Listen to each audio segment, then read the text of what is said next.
Hello and good time zone, everybody. Welcome to Hoard of Tales and to the second part of the Dance of Dreams. My name is Marcus, pronouns are he, him, and I am the game master / storyteller for this intrepid trio of investigators. Who are these three daring individuals who come on this haunting adventure? We'll meet them. We'll give them a chance to introduce them. And we're starting this time around in my bottom right with Cash. Hello there, Cash. Who are you and who are you playing? Hello there, Marcus. As you said, I am Cash. I'm still Cash. I have not changed since the last time. And I am playing Rasmus Sigurdsson, a young, still green naval or ex-naval officer of the Swedish Navy who went on this adventure with his now mentor and maybe lifesaver. Let's see. Interesting. Talking about a mentor / lifesaver, Ruben. Hello there. Hi everyone, I'm Ruben, pronouns he, they, and today I am once again back as Leto Bokveld, hunter, tracker, normal guy, no social problems or psychological malfeasances whatsoever. Thank you. Perfectly normal guy, that Leto. Bring it up to the top row. Kat, hello there. Hello, it's me, Kat. She, her pronouns. I will be playing Anna Rask, who is here to make sure that Leto behaves themselves. That is a very important task. It's the most important task, I think. I think it might be. And maybe it's not just a matter of making sure that Leto is behaving himself, but Anna Rask and the other two investigators, Leto and Rasmus, might also have to take care of their own lives very soon. Because we ended our first half last session with quite the haunting situation. To briefly recap, Anna, Rasmus, and Leto are investigators with the society. Each of them individuals having the gift of the sight and thus being able to interact with the so-called Vaesen, supernatural creatures and entities that are part of 19th century Sweden. You have come to the Witch Cat Inn after an invitation to a strange play, but also an invitation to come investigate, helping a certain Olaus Klint, an individual who seems to be thinking the Witch Cat Inn is haunted and needs help from you three to find out what's the cause of it. Olaus Klint does not just know that the inn is haunted, he also seems to know more about Leto Bokveld's past and was not afraid to use that as a bit of a threat, bargaining token in our last session. And we'll see how that will play out. Anna got to know one of the people here in the inn, Sofia Harjula, the daughter of the innkeeper Sami, who seems to have a bit of an artistic streak and has built her own shadow play apparatus in the attic of the inn, capable of depicting an impressive play, which might have also been constructed by a ghostly figure that Anna encountered up there, a ghostly figure that earlier in last session might have already made itself clear when Rasmus Sigurdsson was just retreating to the bathroom, but now was revealing itself in full force to Anna in the attic, who stood bravely against it, tried to even talk with the ghost. But what it resulted in was that something happened, that Sami, the owner of the inn, who was approaching Leto and Rasmus, who were hiding as they were investigating Nora's, the wife of Sami, Nora's room. And suddenly Sami starts crying and walking away. And from downstairs in the inn, all of you could hear the sound of things falling, things crushing, falling to the ground. And all of you heard a ghostly voice inviting you to the Dance of Dreams.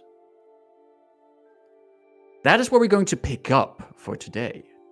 Just to recap, Anna Rask is all the way up in the attic, having just witnessed a strange shadow play put on by Sophia and probably a ghostly entity, while Rasmus and Leto are both one floor below, in the floor with multiple rooms, but also what was a locked room, but that you opened with the help of a compass, and are now holding a book and having heard this voice. And I want to start out all the way up on the attic with Anna.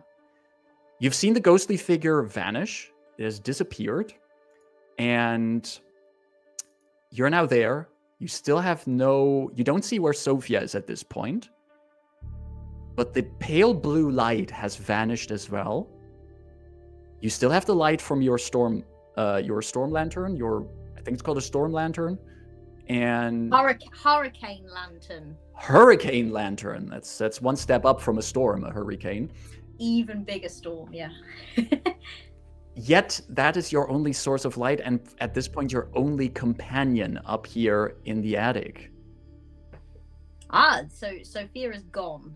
At least you don't know where she is right now.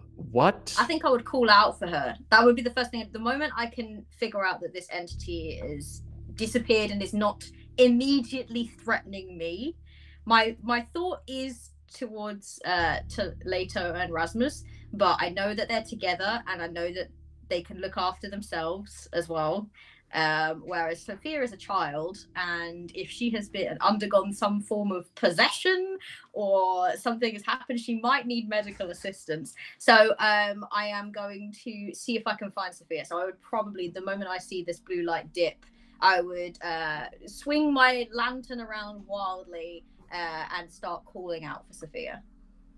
You swing the lantern around looking, and as you do, you see that from the other side of the shadow play apparatus, this clockwork device that has now stopped moving, having no light of its own, you see from the other side, Sophia's stepping out.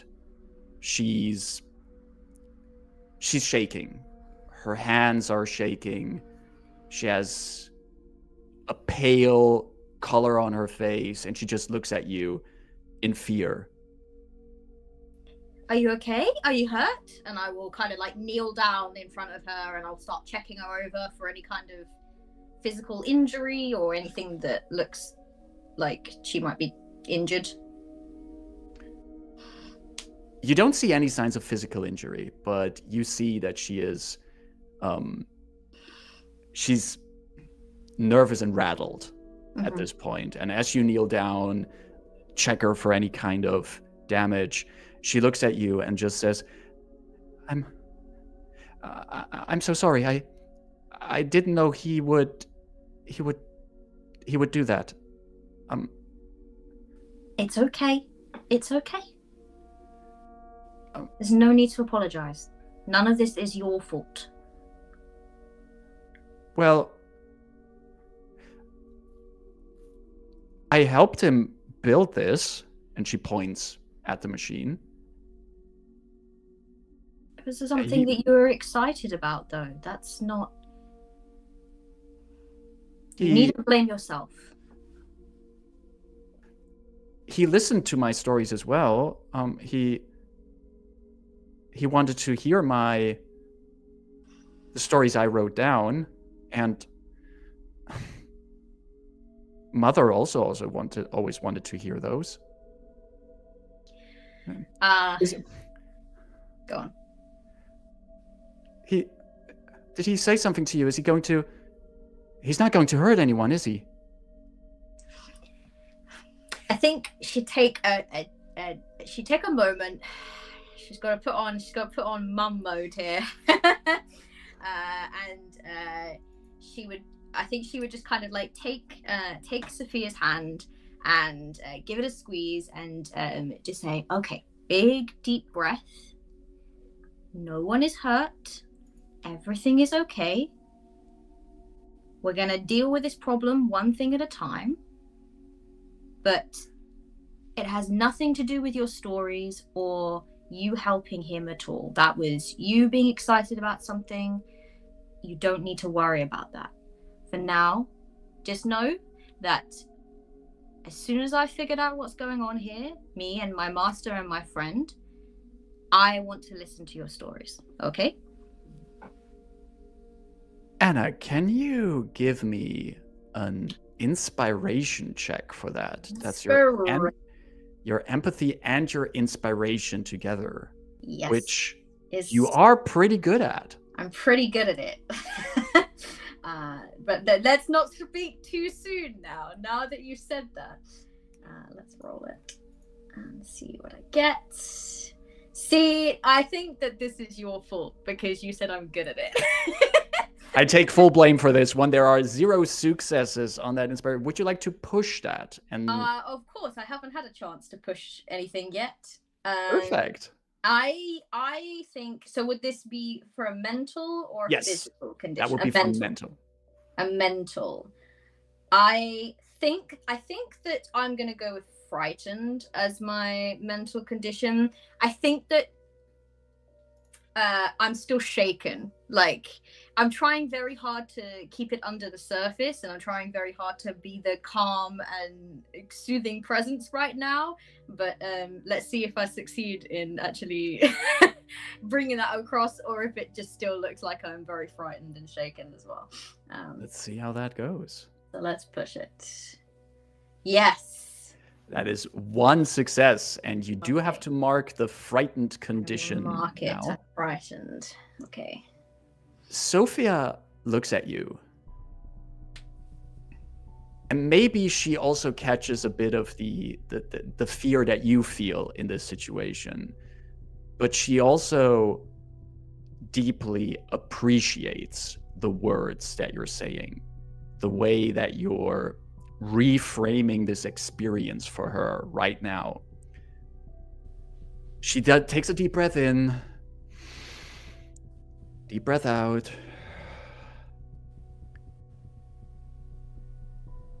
He thinks that someone killed him. Someone who's still here in this inn. He keeps saying a name. He says it was Piri. But that cannot be. Piri is my grandfather.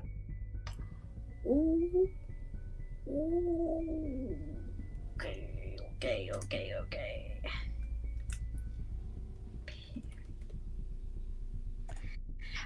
Okay, Anna's gonna pocket that little bit of information. And she's gonna say, well, I mean, your friend is clearly unusual. Not quite here with us. I think Mother would have called them. I think she called them revenants. This child is giving me so much. Father always said all of what Mother was looking into was nonsense, but she said that is if someone dies angry, they can come back from that anger. And I think he is very angry. He does seem very angry, yes. But that's what we are here for. If he is angry and there has been some kind of misunderstanding, then we can clear that up. No problem. So things will get better. And may I offer some advice? I don't much care for what your father has to say about it. You leave a bowl of milk out. and the gnomes will go away.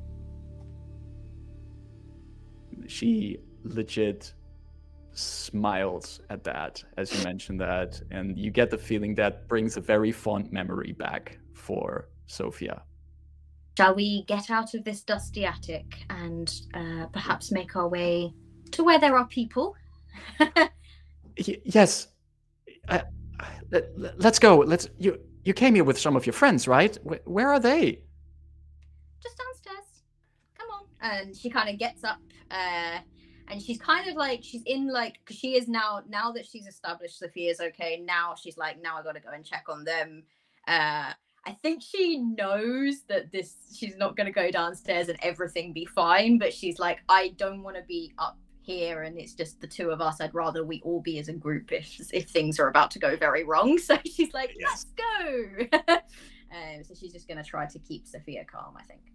All right, so the two of you come down from the attic, coming down this very steep ladder, climbing down, and Rasmus and Leto, the two of you who are still in Nora's old room, hiding under one of those dust covers that you pulled over you in this attempt to hide from Sammy, which probably only worked because something took hold of the innkeeper. The two of you are here in this room, and the next thing you hear is suddenly that there's steps from the attic coming down towards you. What do the two of you do? I think Rasmus immediately presses his body closer against the bookshelf because he thinks that Sammy is coming back. I believe, Mr. Sigurdsson, we can end this urban camouflage tactic. Miss Rask has surely executed her task with much precision and not a lot of pomp and circumstance, which is a thing she can improve on. But she did her task. I am sure of it. Let us go. Actually, before we go out and meet her, and I think Leto just like steps out from underneath the cloth, and there's a window overlooking the garden, right? Exactly, yes. Yeah. Okay. Noted. I want to keep that window on a small, like little open, so it doesn't ever get locked, just in case. It's one of those windows where instead of like unhooking and pushing it open like this, it's one of those windows that you pull up at the bottom, so you can like pull it up just enough that you could squeeze your fingers through the opening. Exactly. So that whenever you need it to be just a little bit open, it's right size of open to let you through. Very good. I'll do that and like put just a little, I don't know, a book. There's a lot of books here, so there's like a little page underneath it, just to keep it up just a little, because I don't want that window locked for now. You don't, no. And I think in the meantime, Rasmus kind of wrinkles and tries to get out from the cover that is covering him. And he takes a few seconds, and then he comes out and takes out the book that he had taken previously from the bookshelf and looks at it. And then he watches how his master opens the window and tries to wait for the perfect second to announce that he has found something that he thinks is important. Master Leto, I think this was something that my compass was pointing at earlier. Do you think it's something important? Of course. Fate has brought it to you, and I'm not a believer in circumstance that much, but you had a glowing rotating compass pointing you towards that title specifically, and I believe we must, when dealing with the paranatural, of course, take these into account. Such quick thinking. All right. I think Miss Rask needs to see it because I am not good with the books. I am certainly not either. Okay, so let's look for Anna. And as you say that, as that thought crosses your mind, there's two things that happen. First of all, you do see that Anna, together with the teenage girl, Sophia, the girl that you also saw bartending and bussing tables, comes down from the attic. And Anna, you also see Leto and Erasmus in this room that is this bedroom that is covered mostly, all the furniture's there, but it's covered in all of these heavy blankets made out of cloths to keep the dust away from whatever furniture is there. So the party, the group of investigators at this point, is once again reunited. However, as you also are all together here in this room, together with Sophia, you hear a voice echoing through the entire inn. Just this ghostly sound coming from all around you. A voice deep, bellowing, and intimidating. What do you do now? Do I recognize the voice? It sounds familiar to the voice of the ghost that you've met, Anna. And also familiar, similar to the sound, the voice that you heard earlier announcing that you're welcome to the Dance of Dreams. Okay. I mean, I think Anna's instinct is probably just to kind of immediately put arms around Sophia in like a very protective stance and put hand on hip for revolver, just in case something is about to jump out of a room and go boo. But I'm still gonna move. I'm gonna be moving Sophia as quickly as possible towards the party, towards like a safe room or a safe place. Mm-hmm. And as you come in, I think Rasmus will like point the book towards you and show you and say, Anna, we found this, and Master Leto asked me to ask you to have a look at it, because apparently he's the only one that can read. You're the only one that can read. I'm the only one that can read? That's what I understood. Isn't that what you said, Master Leto? Master Leto is just writing something down. Anna gives a very deep sigh and takes the book on the way in and just focuses on situating Sophia on a chair or something. And so the voice, it's like booming around the inn. What is it saying, or is it just sort of like yelling noises? What is it saying? You heard it say, you only pick up these fragments of words coming out of it. You pick up the name Albert. Mm-hmm. You pick up that it was my right to decline. That it's repeating some of the things. Exactly, and that Piri was the one who killed him. There are also names, you hear names of Katja and Hilma being mentioned. And there's a certain, of course, there's repetition in it, almost as if this voice is repeating these things like a mantra. Does it go like, does the volume go down if I close the door behind me? No. Okay. And it's also not, the voice is also not constant. It's not like constantly repeating. It's just sometimes you hear these fragments that keep repeating. Sometimes they're louder, sometimes they're more quiet, but there's definitely someone who keeps repeating them and keeps spreading that sound through the inn. Mm-hmm, mm-hmm. I think Anna, right, this book that's been handed to me, what does it say? What's the title of it? It has no title. It is a like a smaller sized leather-bound book. There's no title on it, but you can open it and see what's inside. Sure thing. I'd like to look at this book. I'd like to investigate it, please. Perfect. You investigate the book, And as you flip it open, you can quickly gather that this is a diary. And the entrances are marked. You read, for example, there's an entrance from January 15th, which is approximately 10 months ago from now.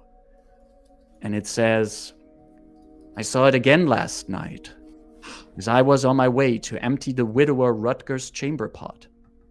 The candle in my hand went out. Standing still in the dark corridor on the second floor, I could hear the floorboards move. Someone was walking toward me. I whispered my husband's name, and an unknown voice responded with a word I couldn't understand. The hairs on my arms stood up, and the blood throbbed in my veins. Finally, I dropped the pot and ran downstairs. My footsteps woke several of the guests. I had to spend more than an hour on my knees scrubbing the stench of Rutger's excrements off the floorboards. Sammy was angry. I didn't tell him I'd seen a ghost. That's one of the early entries. You continue reading, seeing if you can find more. I think I would look up and I would probably show to Sophia, and I'll say, this is very important. Is this your mother's handwriting? It's her diary, yes. Okay. I think Leto perks up and goes, ah, then this is the child of the Sami? Tell me, child, is your father depressed? This is very important. Father has many things on his mind.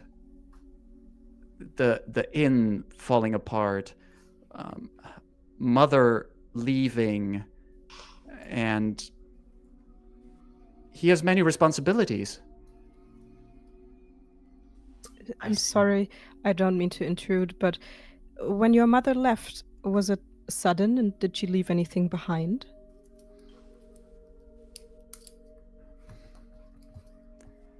I told myself for a while that it was sudden, but truth be told, it wasn't. Since that, and she points at the diary and at one of these first entries, since she's been seeing these apparitions, she's been trying to understand them, trying to know where they come from, but Father doesn't want any of that here. To him, this is all superstition. Everything that's happening has a logical, clear-cut explanation. There's no such thing as hauntings, as ghosts, as longings for things we've never experienced. Mother couldn't stand it. She needed answers. Apparently she couldn't find those here. So she left. I see. I'm sorry, your father is not a wise man. The shade. Child, your mother is a role model.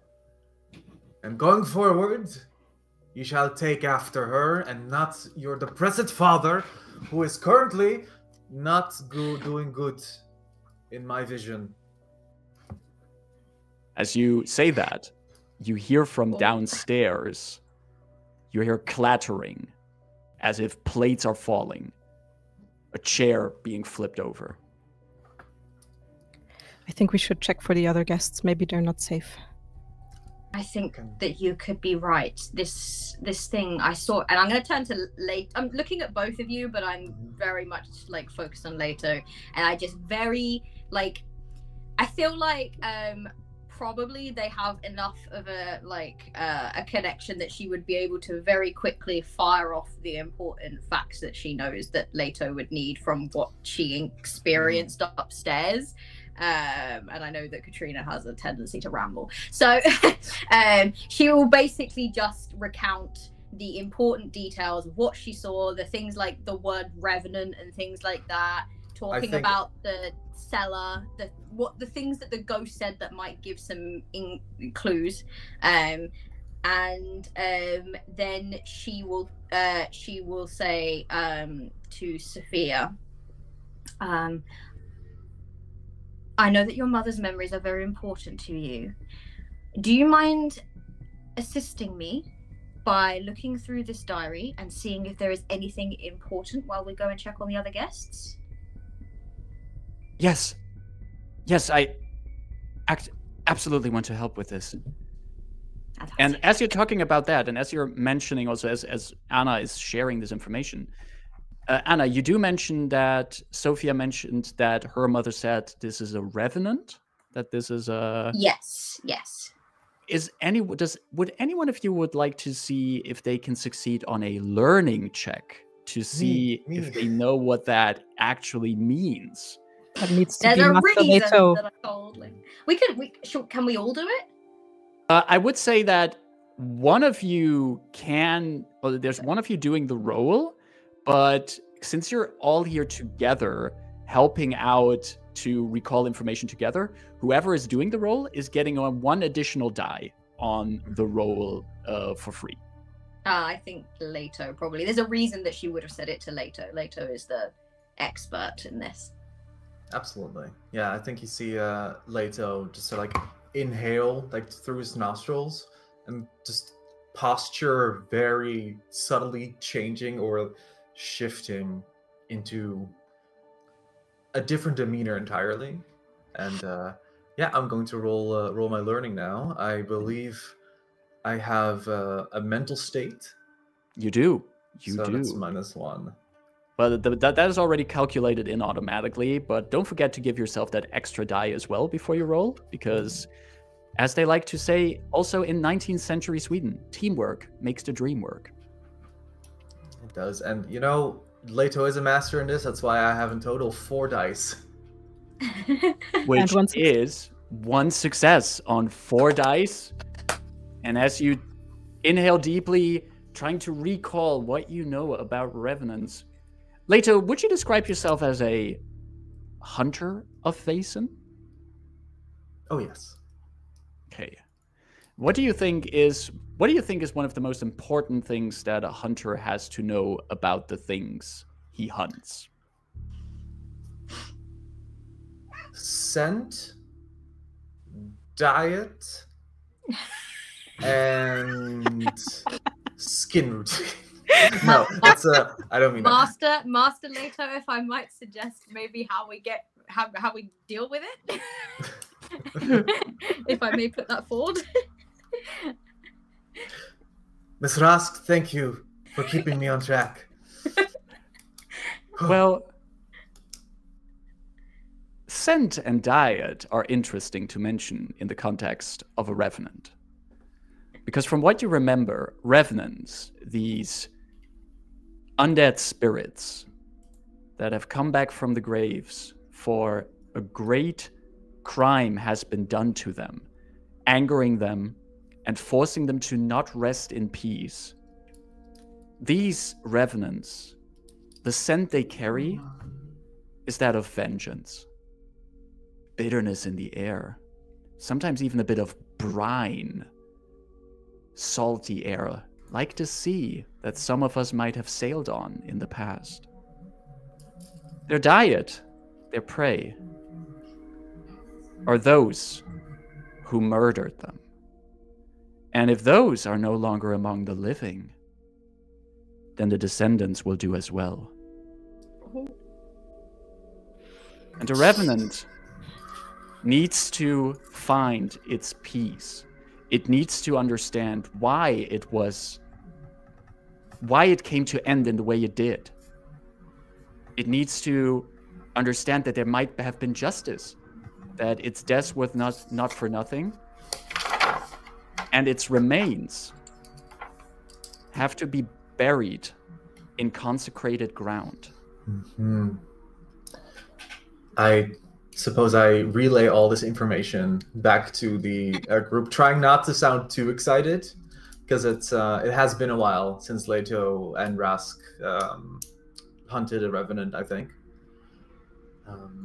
and comports himself and goes, well, with what we know already about the ghostly hero in question, it should be no problem to either locate a descendant of the perpetrator or to consecrate its remains, so and so and so. What do you think, Miss Rusk?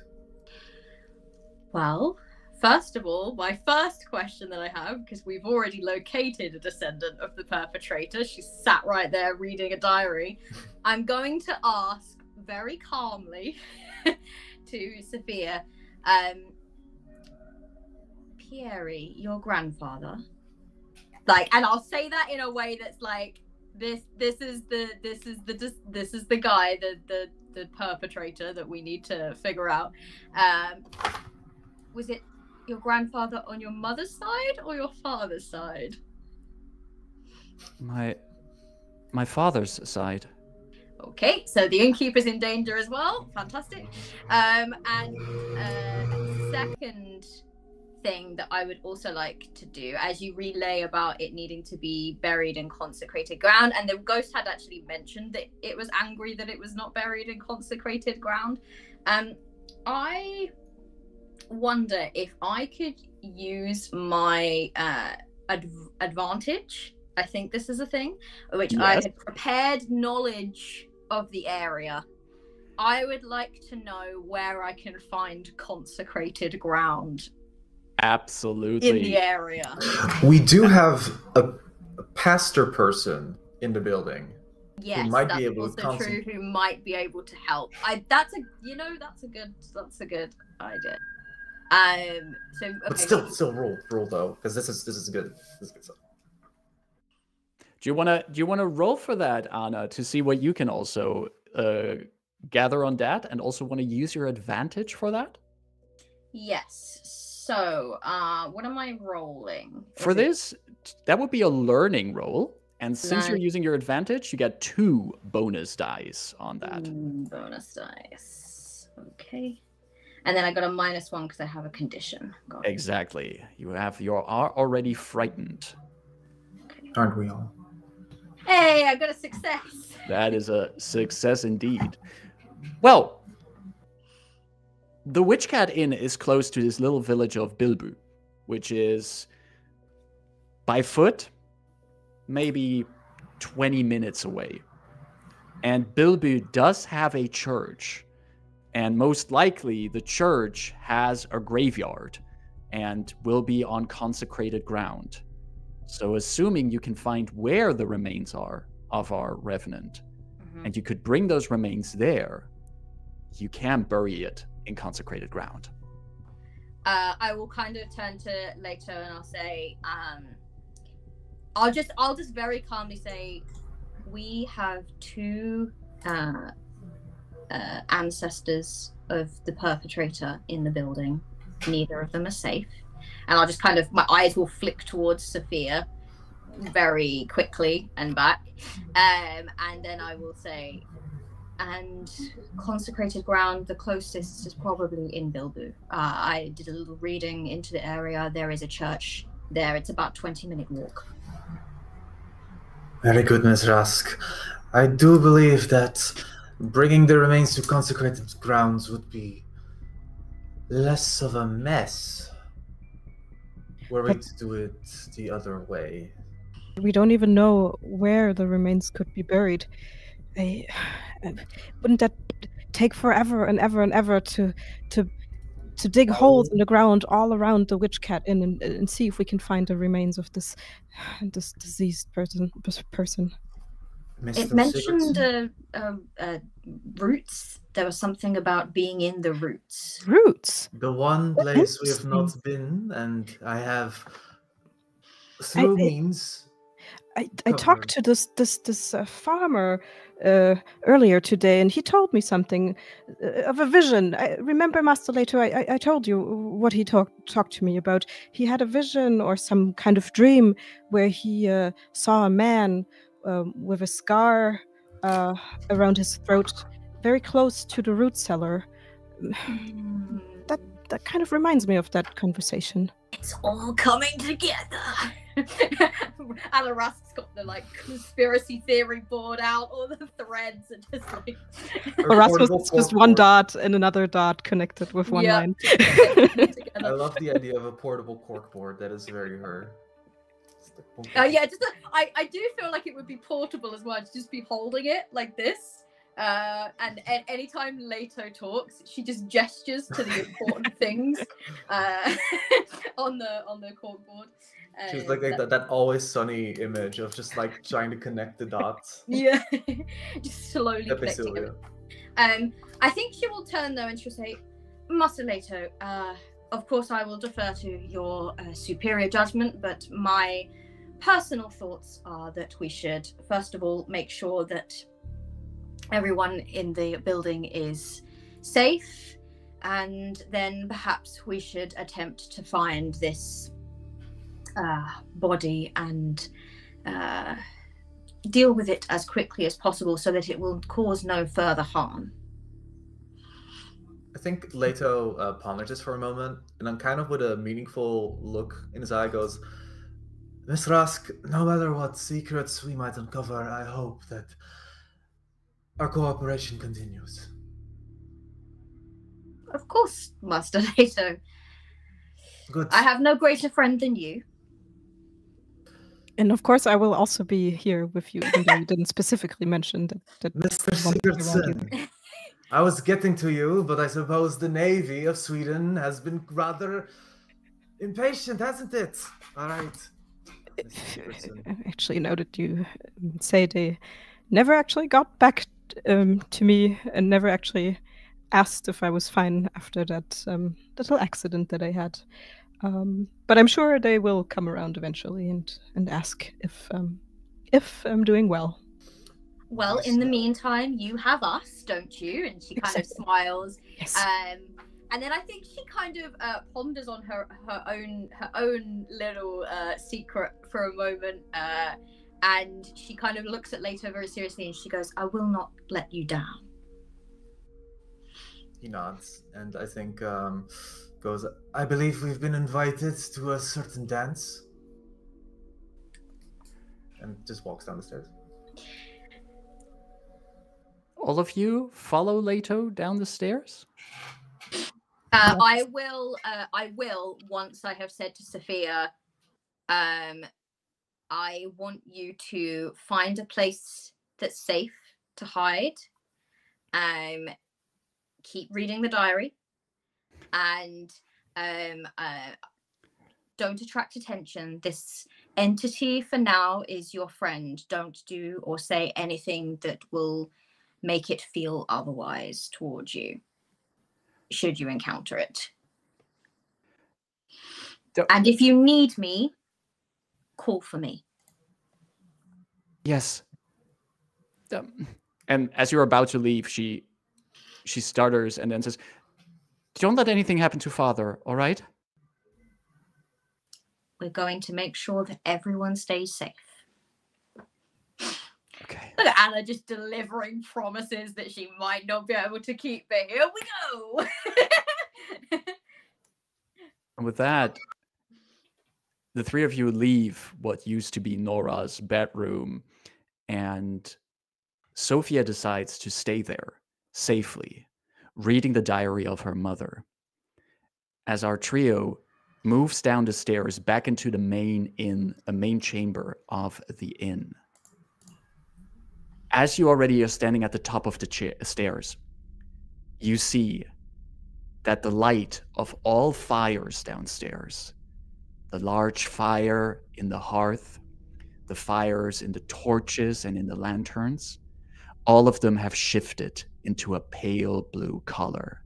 And the flames move unnatural, not like a flickering fire, but more like rhythmic pulsing to a rhythm that none of you can hear. Shadows are cast larger than usual against the wall. And as you move down the creaking stairs, you swear that the shadows move even though you can't see from what reasons they should move. You come to the final steps of the staircase and look into the main room of the tavern. All the people that you saw here seem to have fallen asleep. Some of them have fallen backwards in their chair. Some of them have fallen forward over the tables, knocking over their cups, their plates. And those who were standing when this enchantment was cast upon the inn have just fallen to the floor. And there they all lie in a slumber.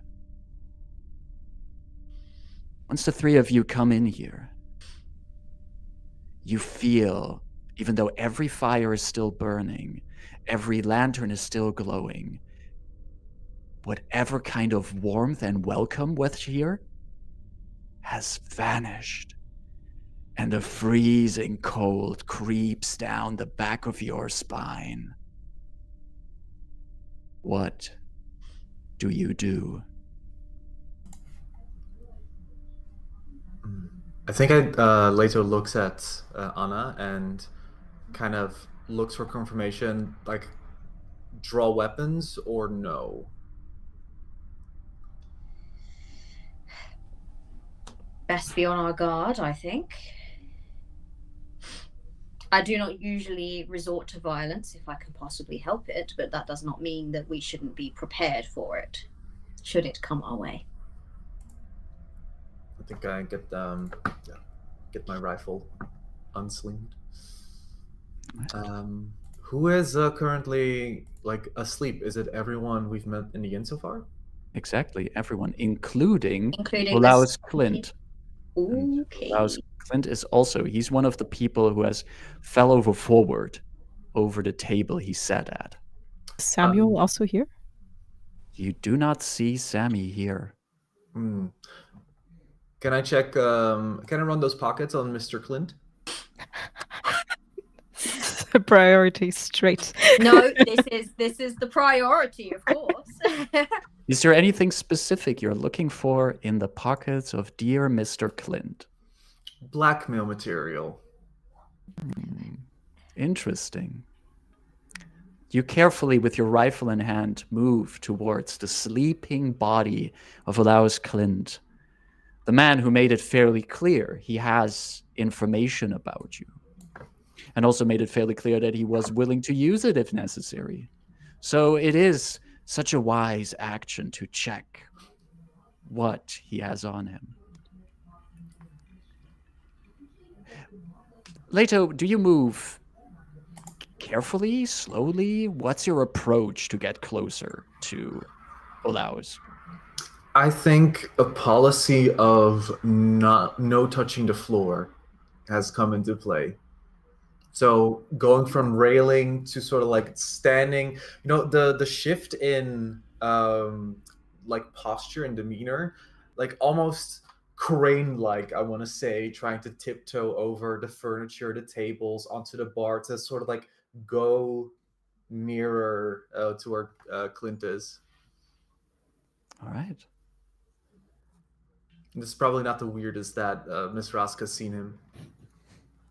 Oh, I think that Miss Rusk has seen him emulate many an animal in in her time. I think actually it's a little game that she likes to play. Like she will watch him like move, and she will sit and she will kind of think of animals. She'll say it out loud. She'll be like, "What, there's some kind of hippo or yeah, what's giraffe? So Perhaps like, spiders? Kind of. What do you think, Mr. Sigurdsson? Spider, a crane. A crane. There's a yes. contender. he has shifted it to crane style this time. Interesting. Crane stance. Leto crane-style Bogfeld, as you are doing this elegant move, trying to approach your target, could you give me an agility check, please? Yes, I can. Let's see. -1 from another physical condition.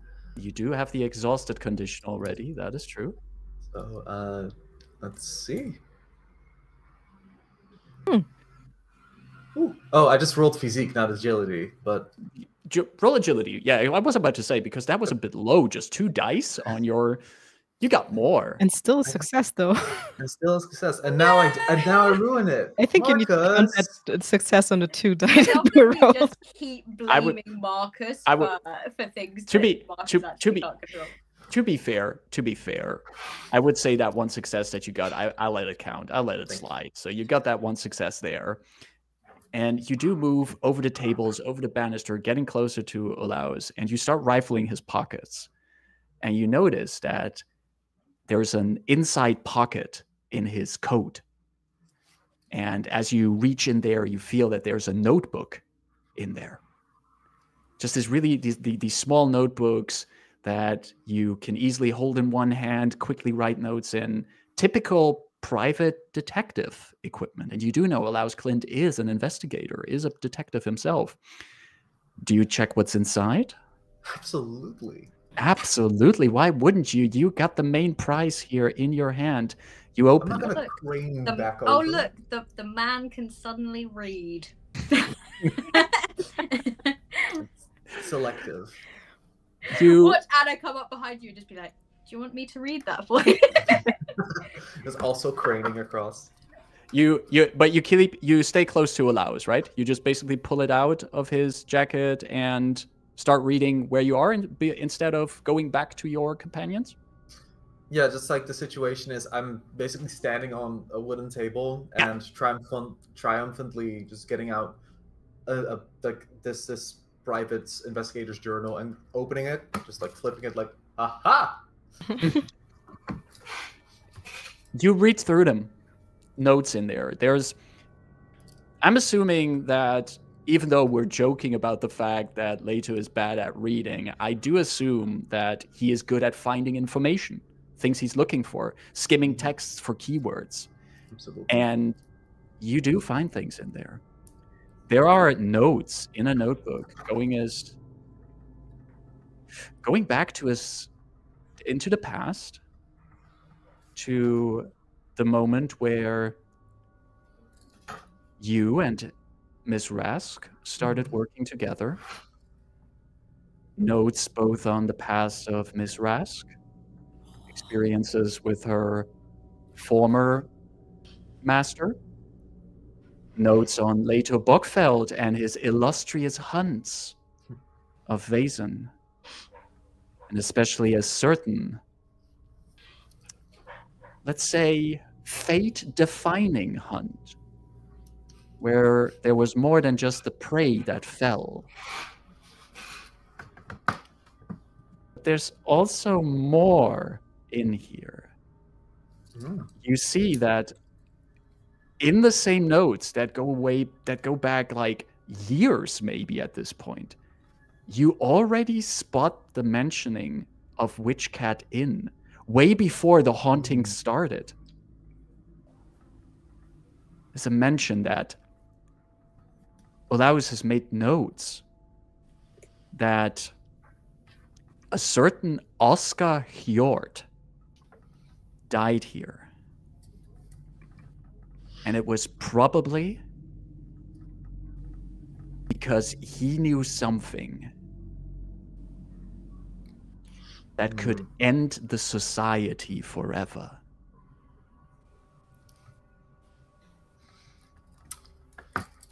Leto clasps the booklet shut, and looks over at Miss Rask's and briefly considers what to do. For this kind of information would be best in her hands, like what to do with the society and so forth, but to hand over the booklet would also reveal some secrets that might complicate future endeavors together.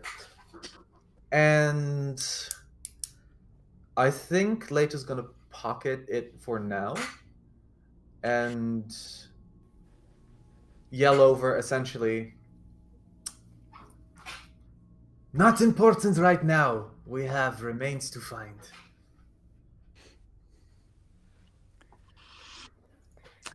I have a quick thing. I think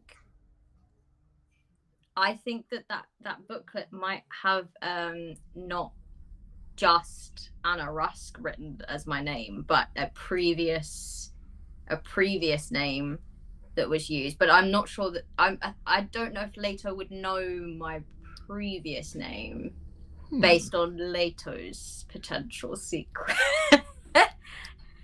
I think you might have that on him as well.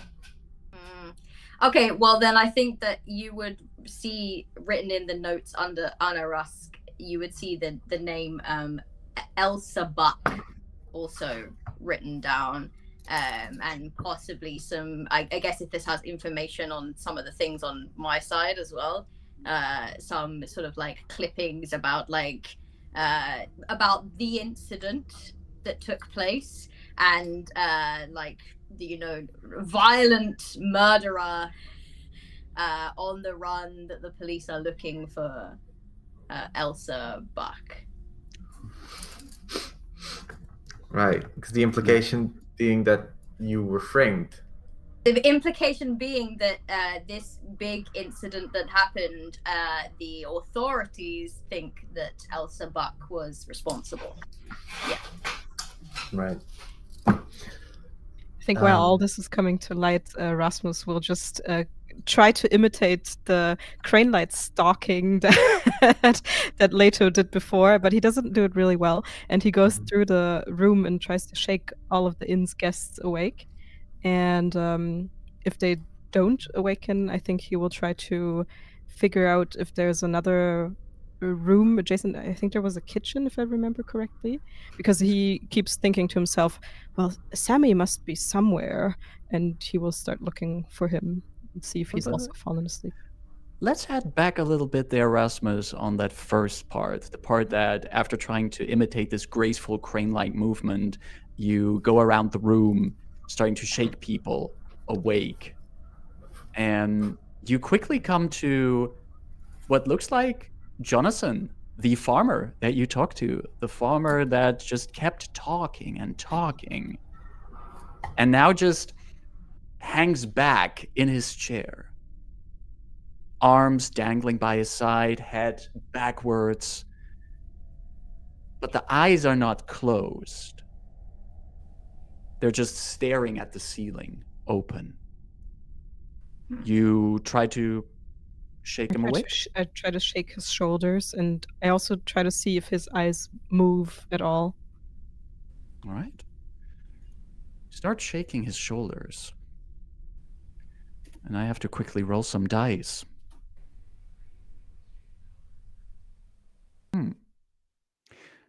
You shake the shoulders of Jonathan, this burly, strong farmer, broad, muscular shoulders. You barely have your hand on them. And you see, as if pulled by puppeteering strings, the head, just the head, moves forward. The eyes glow bright blue. And Jonathan, like a sleepwalker, tries to just hit you with his entire arm, but the blow goes too wide, just past you, and the arm crashes down on the table in front of him, and his mouth starts moving, but it's not his voice that comes out of it. It's again this ghostly voice that just keeps saying, "Pity, pity, pity." And then Jonathan gets up, like pulled up by strings, like a marionette, arms and shoulders moving unnaturally. And all around the room, the rest of you, also Leto and Anna, you also notice this, the other people that have fallen asleep in similar puppeteered fashions are pulled from their sleeping positions, eyes glowing blue, and there's this choir of pity, pity, pity coming all around you. Oh, and God, we are going to have our first encounter with the combat rules of Vaesen. And what did I do? You activated it. You did what you thought was best. So, yes. and no one can take that away from you. And Going forward, crane style. No, the crane style happened. It just then was like, hello? So in combat in Vaesen, in other games, for combat initiative is determined by rolling a die, taking one of these fancy 20-sided die, but Vaesen is like, nah, playing cards. Those are cool. So in Vaesen, initiative is decided by pulling a playing card. We're using playing cards from 10 to 1. The higher the card you pull, the earlier you go in initiative. I have in our Foundry virtual tabletop that we use, I have put all of you in the initiative. You can open that if you, on the right-hand side, you have these little two crossed swords symbol that you can go to. And next to your name, to your character's name, you see a card icon. If you click that, you pull your card for this initiative. For example, Anna has pulled the 5 at this point. Rasmus has gotten with a 4, and Leto is going with a 7. So essentially, I've explained it wrong. The lower the number, the earlier you go. We're basically counting down. So Rasmus has the highest initiative. Anna goes after that, and Leto goes after that. And this mob of sleepwalkers will just act after all of you have acted. So what I'm basically going to say is I'm going to begin combat, and it is the first turn for Rasmus. Now, Rasmus, yes, on your turn, you always have both what's called a slow action, which is like a big thing to do. You do, like, for example, attacking something, moving across the room.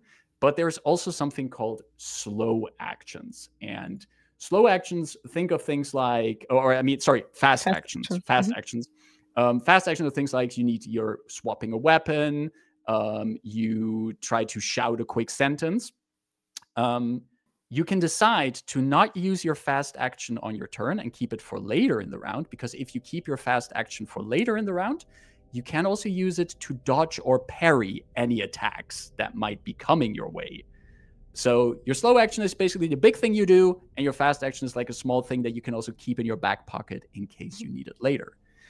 Basically, I think the easiest thing to do is like think about what is Rasmus wanting to do, and then we can see is that a slow or a fast action, and then we can work it from there.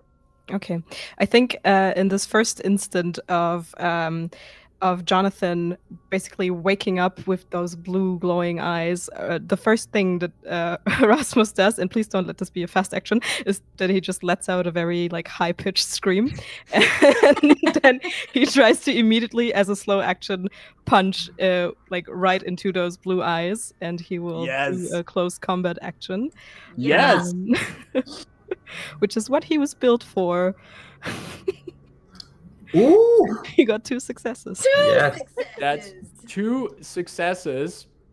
Wow. Okay, so this sleepwalking Jonathan, who just keeps repeating Piri, Piri, Piri, halfway one of those Piris gets shut up by a fist from Rasmus in the face, and Jonathan just tumbles backwards, falls back into the chair he just got out of, and just lets out another pity before the blue glow fades from his eyes, and he just falls back asleep. Okay, and as my fast action, I think Rasmus will turn around, eyes wide, and scout for the bags that he'd left in the the first room, the inn. And he kept his rifle in one of those bags, so he'll start running for that. Okay. You left your gun? Yes, I did. I never took it. This is peak Rasmus Sigurdsson. Yes. This is. I'm going to leave the rifle behind. Awesome.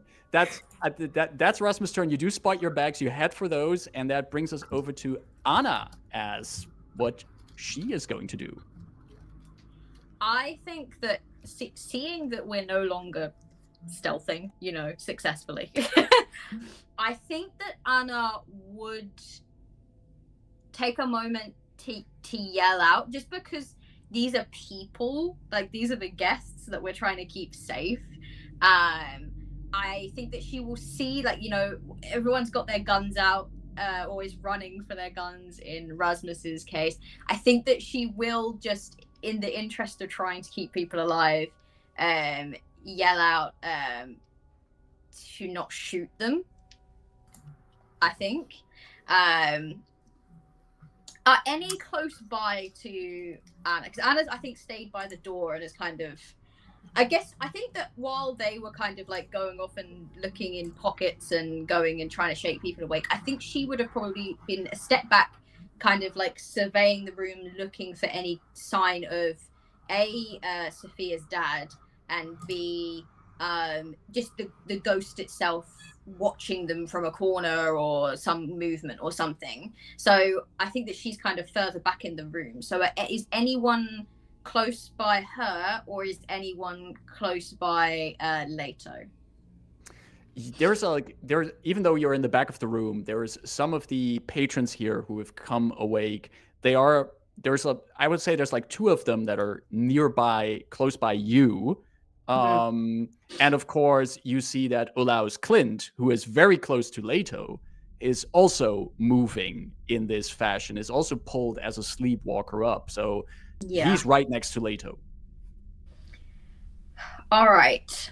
I think what she will want to do is to try to get to Olaus Klint and I guess do something similar, like knock him out or push him away. Maybe might be a bit more up her street.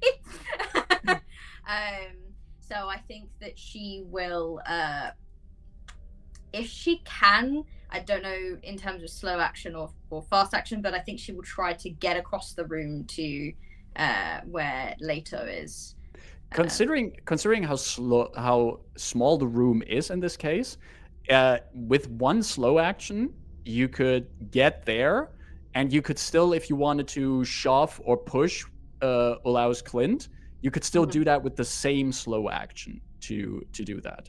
Okay, yeah, I will do that then. So I guess I'll just try to get past these whatever these are, the kind of rising near her, and kind of go straight through the middle of them and get to Olaus Klint, and then I will push him away, because the way I'm cinematically seeing it in my head is that Leto is kind of like just pocketing this book, and there's like a looming shadow behind Leto as this thing is like coming up behind it. So I think she's gonna like run and try to like push away.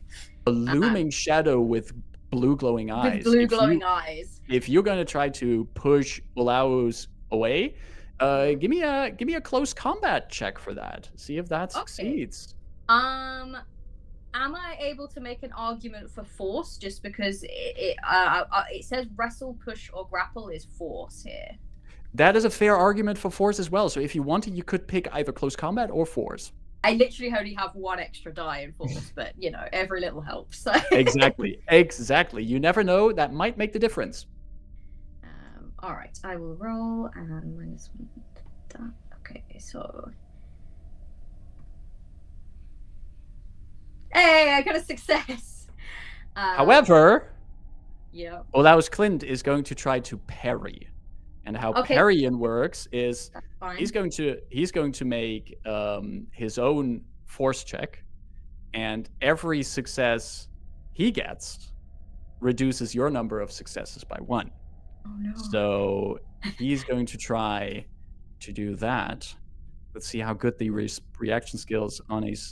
And that is 1 success on that die. That's 1 6. So as you come up, moving up towards Olaus, trying to push him away, he just, as if pulled by invisible strings, like a puppeteer pulling him to the side, he's pulled away from your shoving and is now standing on the other side of Leto, still looming over Leto, looking down at the hunter. I think what's my fast reactions?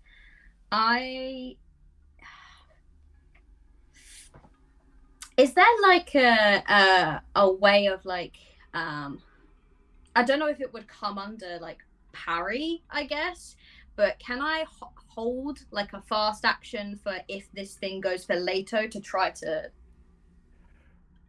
protect Leto?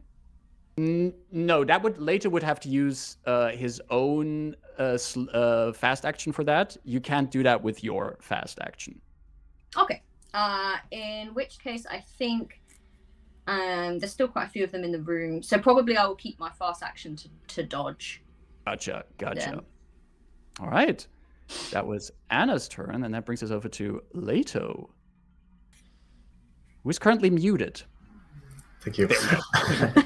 I think while this is happening with the blue-eyed looming shadow, and it's sort of like casting a different shadow, and then Anna Mizras just shoving and then kind of missing, going like hop, hop, hop, oops. And I think Leto goes, Miss Rask, I believe you missed it by 20 centimeters. Will you take care of it? I want to go to the root cellar.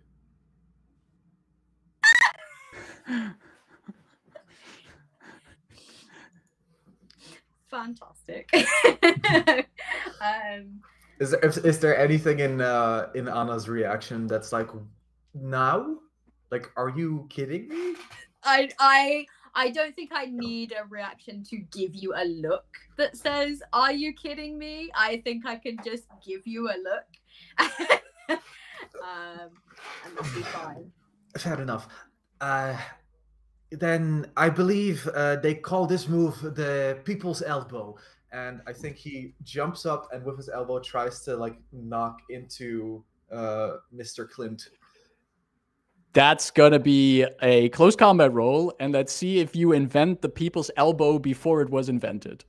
I believe he picked it up in Paris, 1848, in the Commune. Yeah. Good year. Good year. Good year for anything. Okay, here we go. Close combat. Do you want to push that? Absolutely. Are you have 2 dice in close combat? Okay, No. yeah. All right, you can push it. But you will have to take another physical condition. That's 2 successes on 2 dice. And which physical condition are you gonna take because you pushed? Broken. You can only take broken once all the others are selected. Gotcha. So, battered then. Battered. So yes, and that means you only have wounded left before you will be broken indeed. But that elbow flies into the sleepwalking Klint. He's thrown to the ground. You fall on top of him, and both of you are basically on the ground now. But you also see as he comes crashing down, the blue light vanishes from his eyes, and just this exhalation comes from him, this breath, as if he's now just falling asleep again. The spell apparently taken from him, but he's asleep now. Leto gets like crawls back up on the table, like torso over, looks up at Anna and goes, I believe I owe you for these physical defense instructions, Miss Rask. I simply applied my observations in Paris to them. I think that Miss Rusk is trying very hard to continue to be sensible in this moment, and we'll kind of like glance around and just say we can't hold all of them off. That's a good segue to the rest of these sleepwalkers who are acting now. And for this one, Rasmus, you have been making your way towards your bags to get your rifle. And as you make your way there, you see the priest that you saw earlier moving in these ragged motions, arms crooked positions, and legs moving stiffly forward as he comes towards you and tries to throw his entire sleepwalking body at you. And he's going to make a check. Do we got any 6s? That is not a single success there. This sleepwalker just steps wide and there is it just steps by Rasmus, and then just keeps looking at Rasmus and keeps repeating, "Pity, pity." There is also another sleepwalker who is approaching Anna. It's this red-haired woman that you also saw earlier, who was laughing and chatting with one of the other people here. And she, in a similar possessed fashion, tries to lash out at Anna. But also there is not a single success there. These attacks go wide as these arms that just move by invisible force do not hit their target. And we go to the top of round 2, back to Rasmus on the way to his guns. All right. As Rasmus reaches his bag, he clambers and then gets the rifle and, like, with shaking hands, tries to arm himself. But he remembers that Anna told him not to shoot anyone, so he just turns the rifle around and then he swings like a baseball bat and tries to get out of the priest. As his, I guess, short action, I would say, and I will do another roll for close combat. Yes. There are 2 successes. 2 successes, and the butt of your rifle goes directly into the jaw of the priest, who you hear this hollow thunk sound as you hit the priest, and he just falls down on the ground. Forgive us, Father. I was gonna say, Rasmus shoots like a little prayer to the sky and says, "Forgive me, Father, for I've sinned," and continues turning. And the blue lights also vanish from the eyes of this priest, who's now sleeping on the floor. Mm-hmm. And then, can I do another short action? How far am I from Anna and the person that was trying to attack her? You're very close at this point. Very close. Okay, then I'll turn around into her direction, and I try with my 6'4" to extend my leg in a very fast kick and try to kick the sleepwalker that was trying to get to Anna. Actually, trying to kick would be a separate long action. Would be a. How about tripping?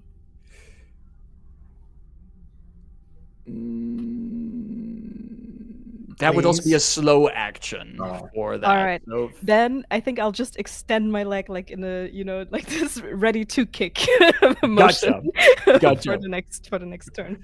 Perfect. Yeah. All right.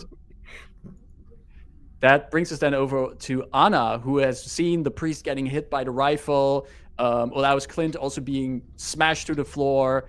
But Anna, you also heard Leto mentioning that he wanted to check out the root cellar, and you still haven't found where Sammy is because he's not here in this room. What are you going to do? Is this redhead woman the last one? Yes. Okay. All right. Anna is I think Anna is going to. If he's not here in this room sleepwalking, I think she is going to call out for Samuel.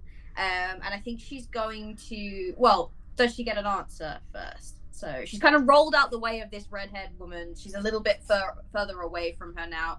I think she's going to call out loudly for Samuel. You call out for Samuel, and that's quickly followed by the sound of plates clashing to the ground in the kitchen that is adjacent to the room, and you hear also Sammy's deep voice just going like, "No! I'm a sinner! I'm a murderer!" He shouts out. Is it Sammy shouting? It is Sammy's voice. It is Sammy's voice. Okay, yes. Okay.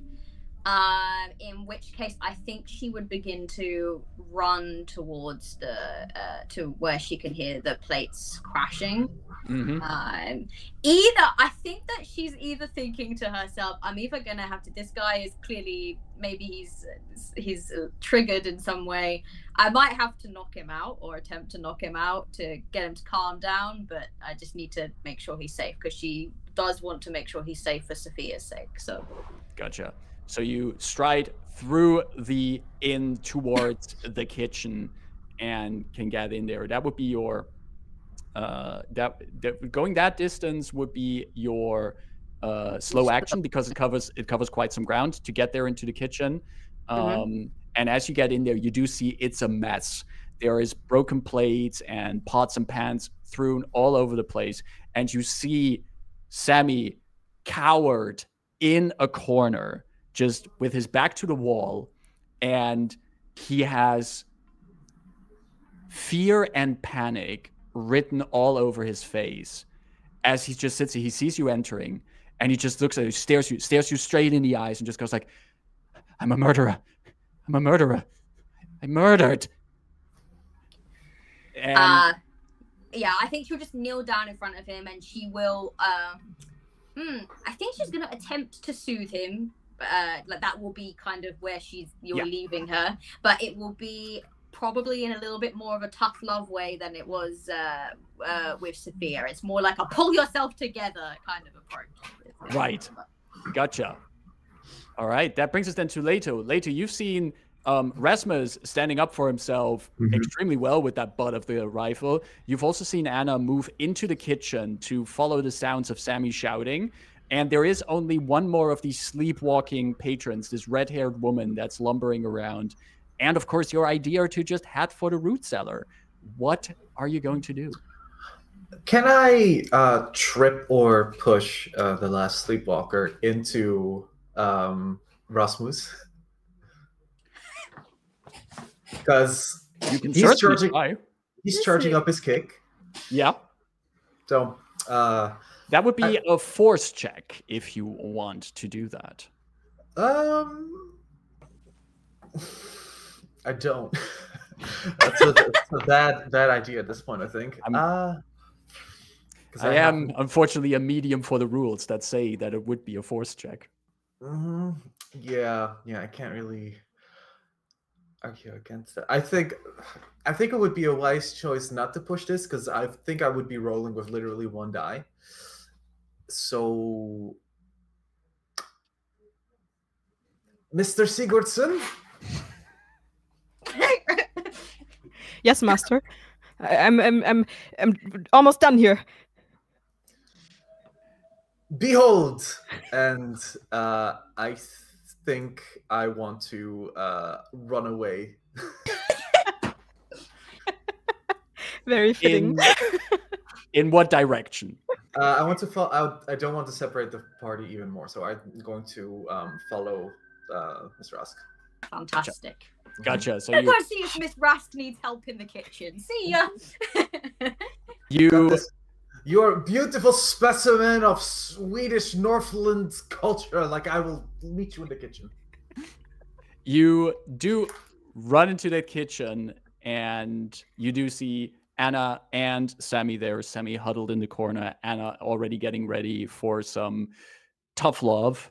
And that does end your turn.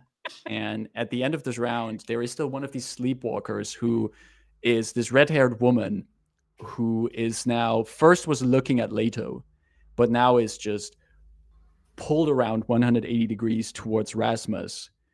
And she lumbers towards the former sailor and is going to try to see if she can.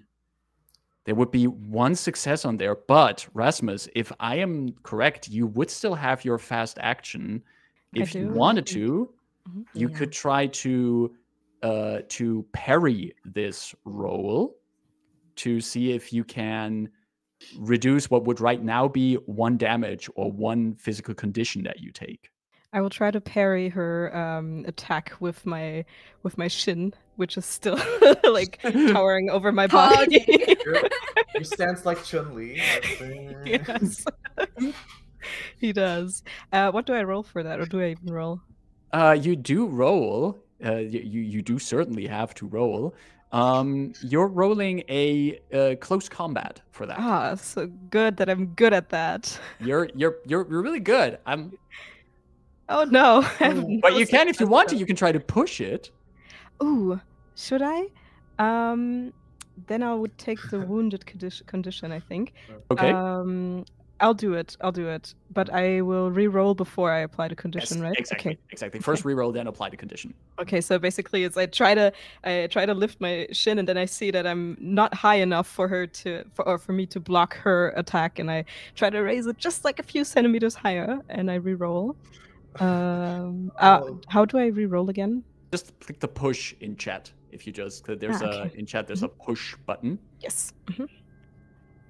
That is one success. Yes. You do exhaust yourself a little bit further, but you are able to block and parry this incoming attack, as you also notice that this patron put in the last of her sleepwalking energy into that move, the arm being blocked by you, and then her entire body just falls limp to the ground, and she's also asleep on the ground.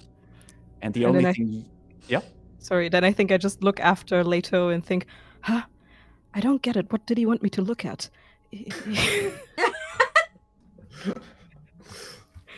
And with that question, we do drop out of our initiative order, and we're also going to take our break for today, as our investigators have overcome these sleepwalkers, but still need to find the revenant, the remains, and put an end to this haunting. We will see how all of this continues in approximately 10 minutes. I suggest all of you to take a chance to stretch your legs, get some drinks, make sure there's no sleepwalkers in your home, and be back in about 10 minutes. See you. A sleeping cat, does that count? Debatable, but we'll see.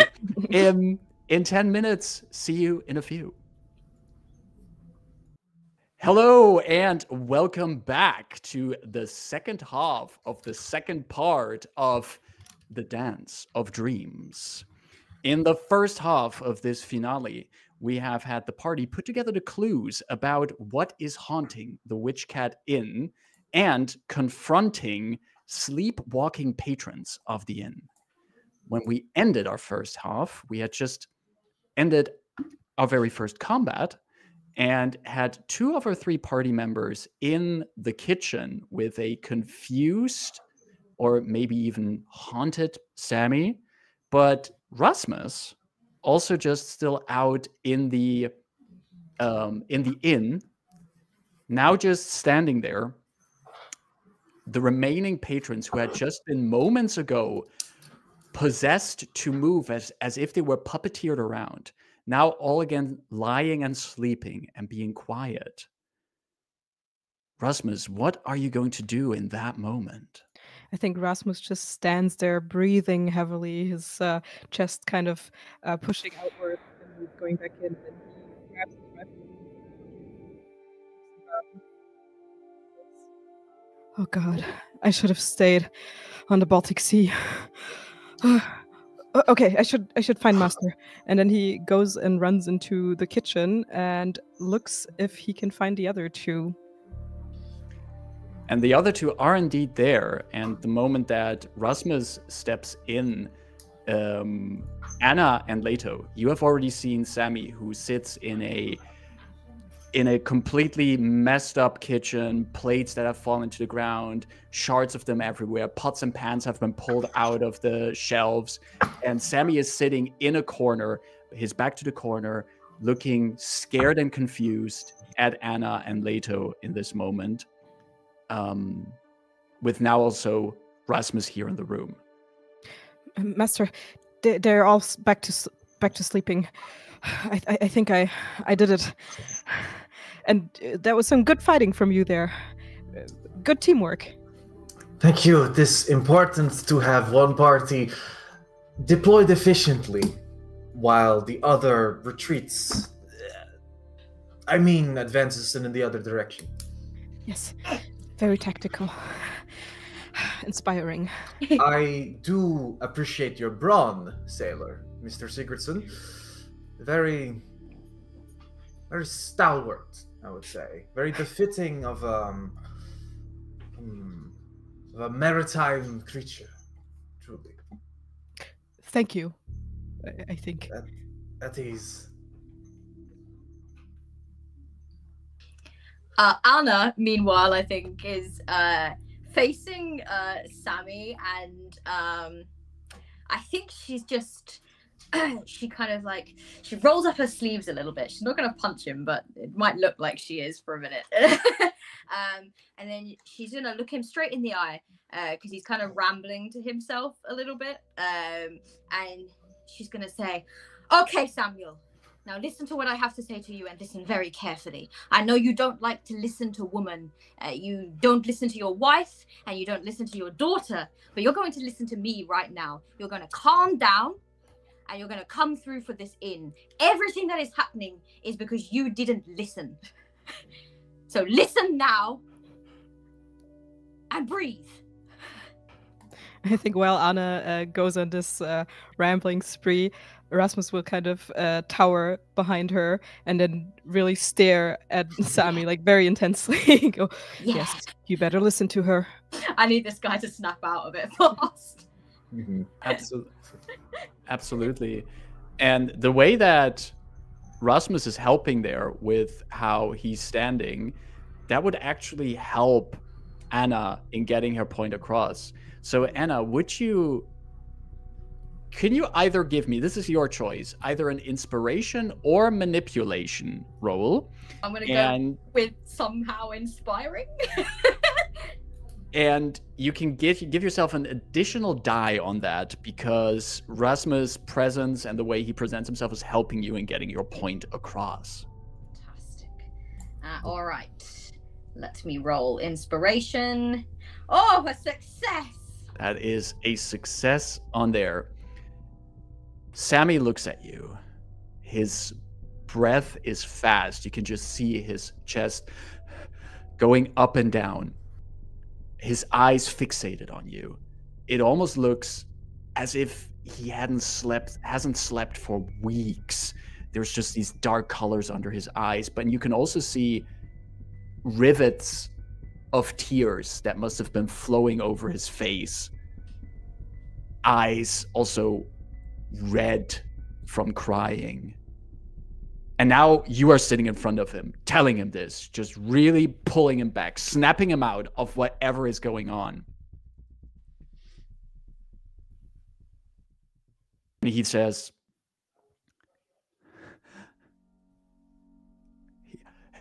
he told me I did it. He told me I killed him. He put me here. He said, and now as you look around, you see in the kitchen also here the knives and all the other cooking utensils hanging all around Sammy. So he says, he wanted me gone. He wants my inn gone. He wants me gone. He wants the past gone. What did I do to deserve this? You've done a lot of things to deserve a lot of things, but this particular thing you did not do. It was, I believe, your father that did something to this. I almost said grandfather then. Your father that did something to this entity.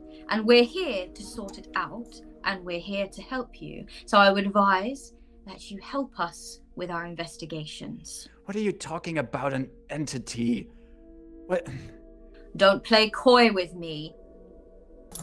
You have been bequeathed with a curse of your bloodline, is what Miss Rask is explaining to you in no uncertain terms, and you would do very, very well to listen to her advice, lest you forget we are armed.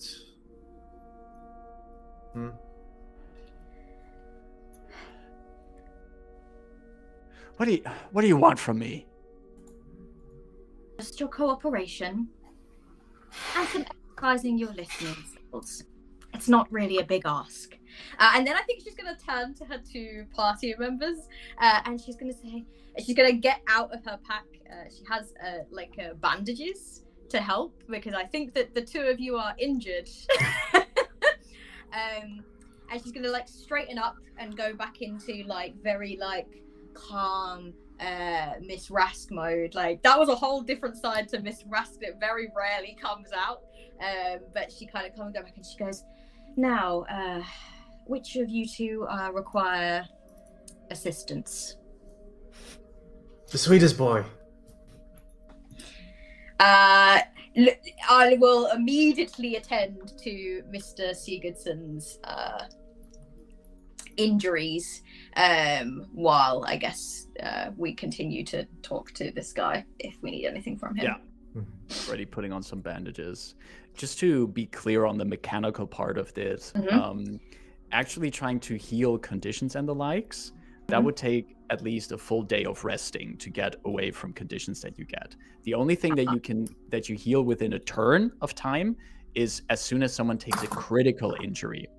And that happens as soon as someone gets the broken condition in here. Now Rasmus, at this point, with 3 physical conditions, meaning if he takes 1 more physical condition, he's broken, probably looks pretty beat up. How would you describe what you currently look like, Rasmus, after all these encounters? I think Rasmus is sweating through his buttoned-up shirt, and his hair is a little bit disheveled. His cap is not on the right way anymore. It's almost like falling off.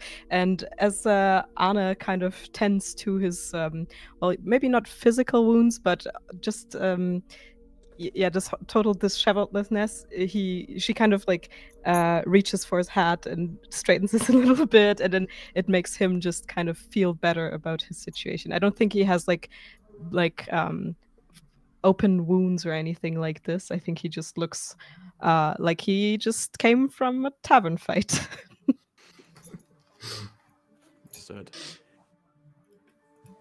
So even though you know that it might not have any mechanical benefits, Anna, you could still like at least tend to some of the most important wounds, any kind of cuts or bruises that your allies have. And while you do so, Sammy slowly gets up. He steps in some of these shards of the broken plates and dishes around him, and he says, Are you saying that you're not saying this is actually some kind of ghost or something, right? No, it's a revenant. You would know had you listened to your wife. What do you know about my wife? No, I know not a lot, but on the surface level, there's already coming through your disgraceful behavior towards women. I would say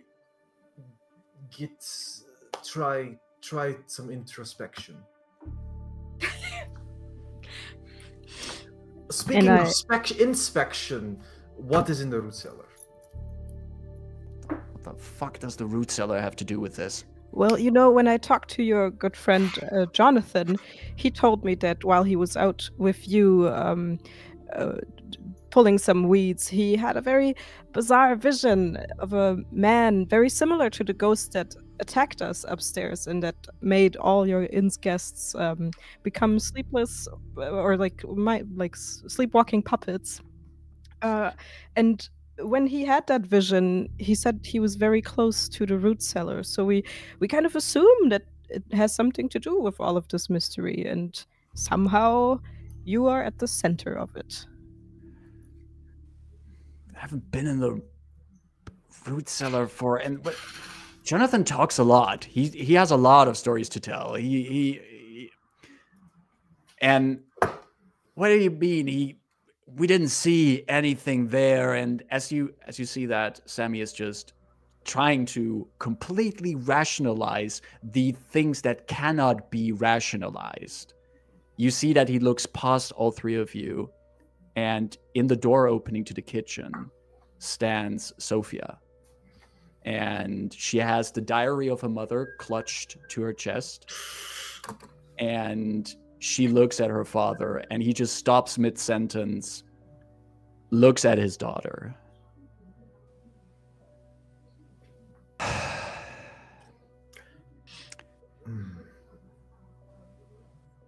Nora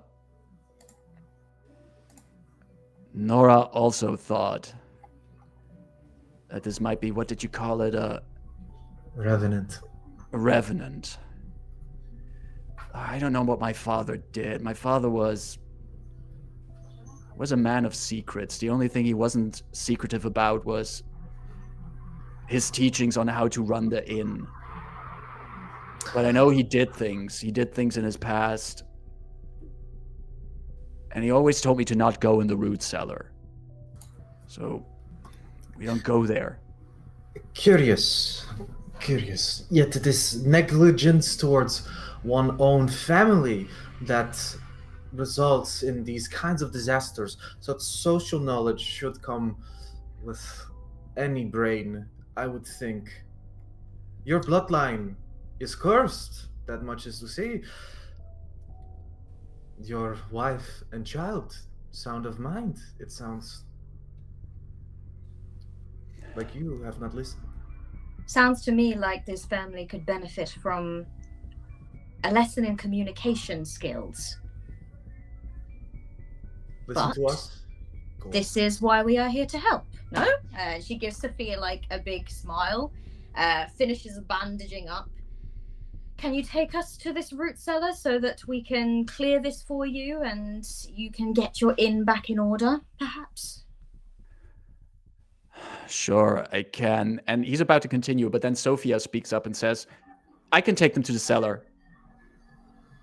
And Sammy looks at her and he says, Sophia, you really... And she just looks her father dead in the eyes and just goes like, I will take them.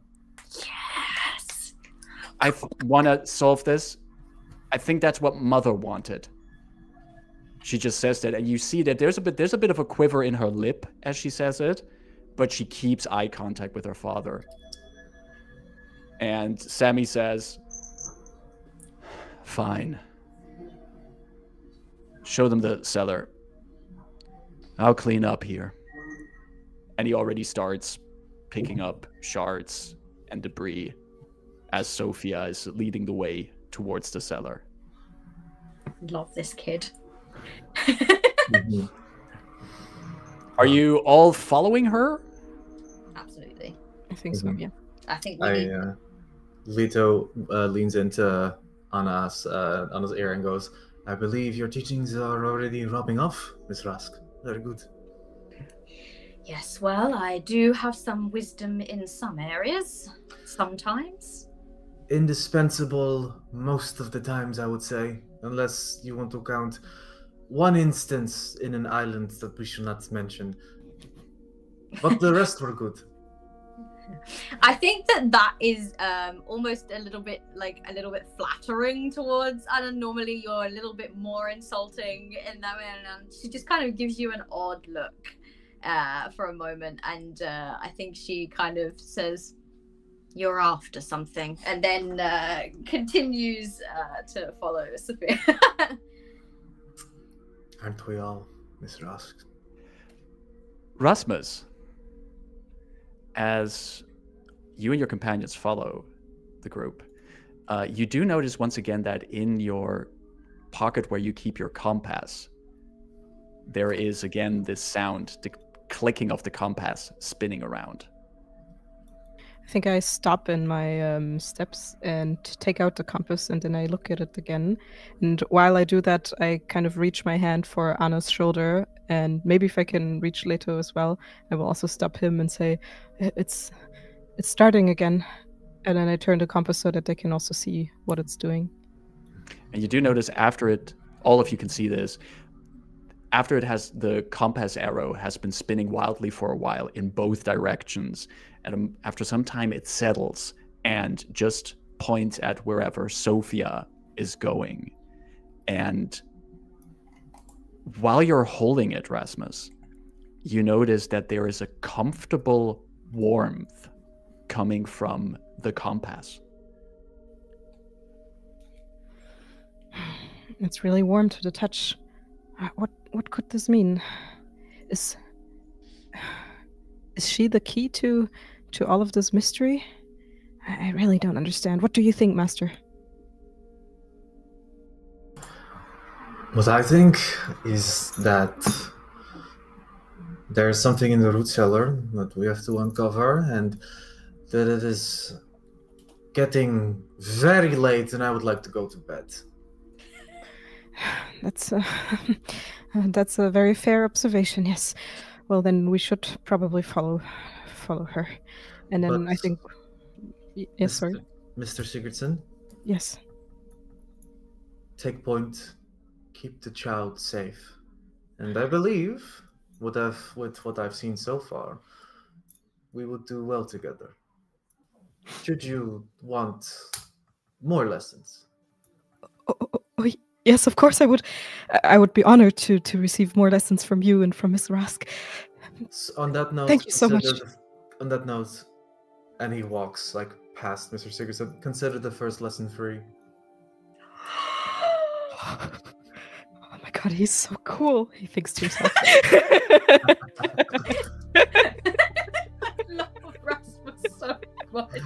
And then he just he pushes his chest out once again and just strides after Leto with newfound motivation and very proud of himself. I think that Anna does grab Rasmus and just sort of like leans in and murmurs into his ear, "You're doing very well." Oh, Miss Rask, I truly cannot express how much this means to me.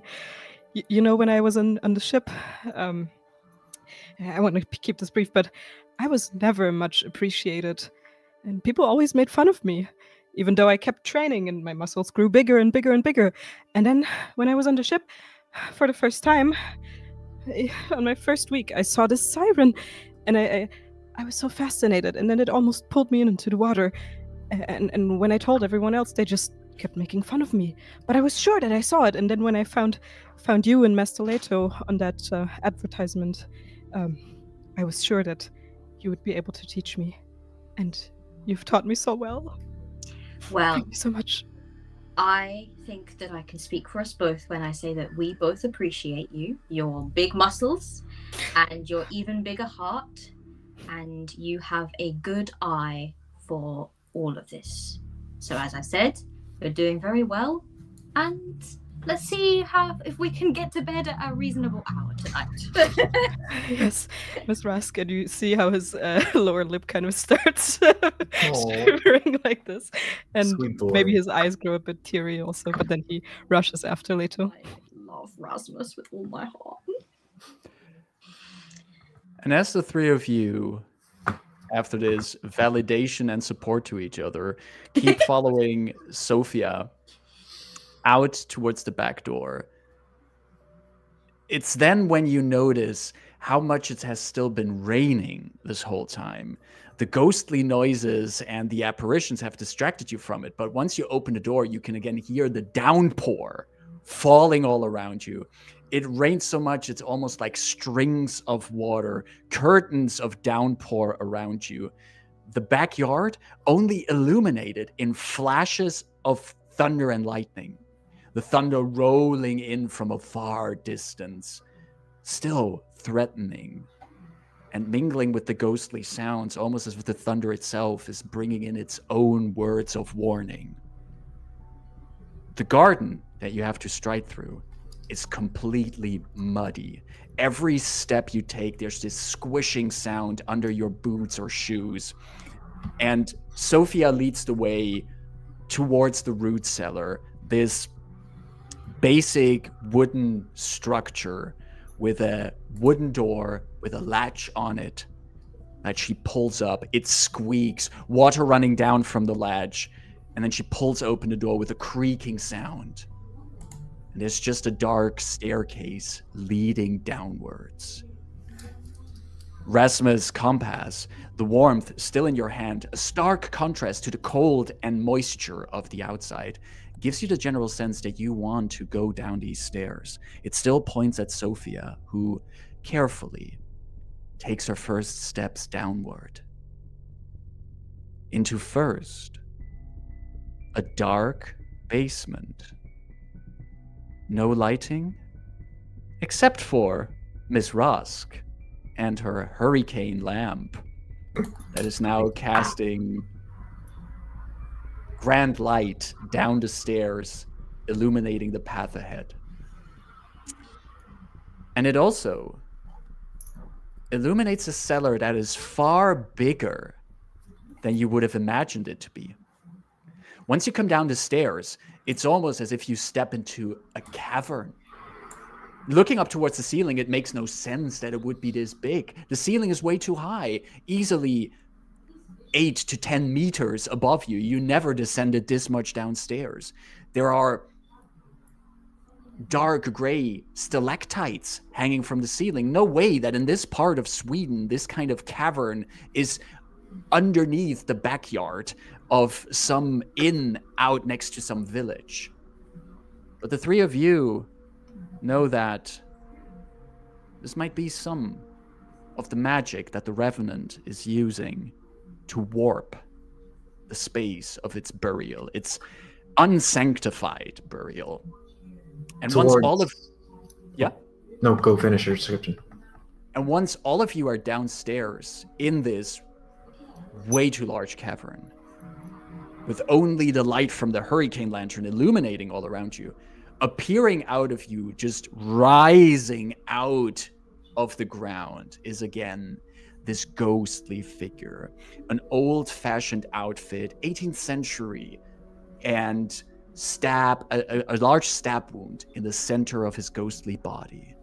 But where there should be a head, there is just this ball of blue fire. The figure looks at all of you, as far as you can tell that a ball of fire looks at you, and turns its head towards Sophia and speaks in a low, rumbling voice. You've brought the progeny who will pay for the deeds of the ancestor.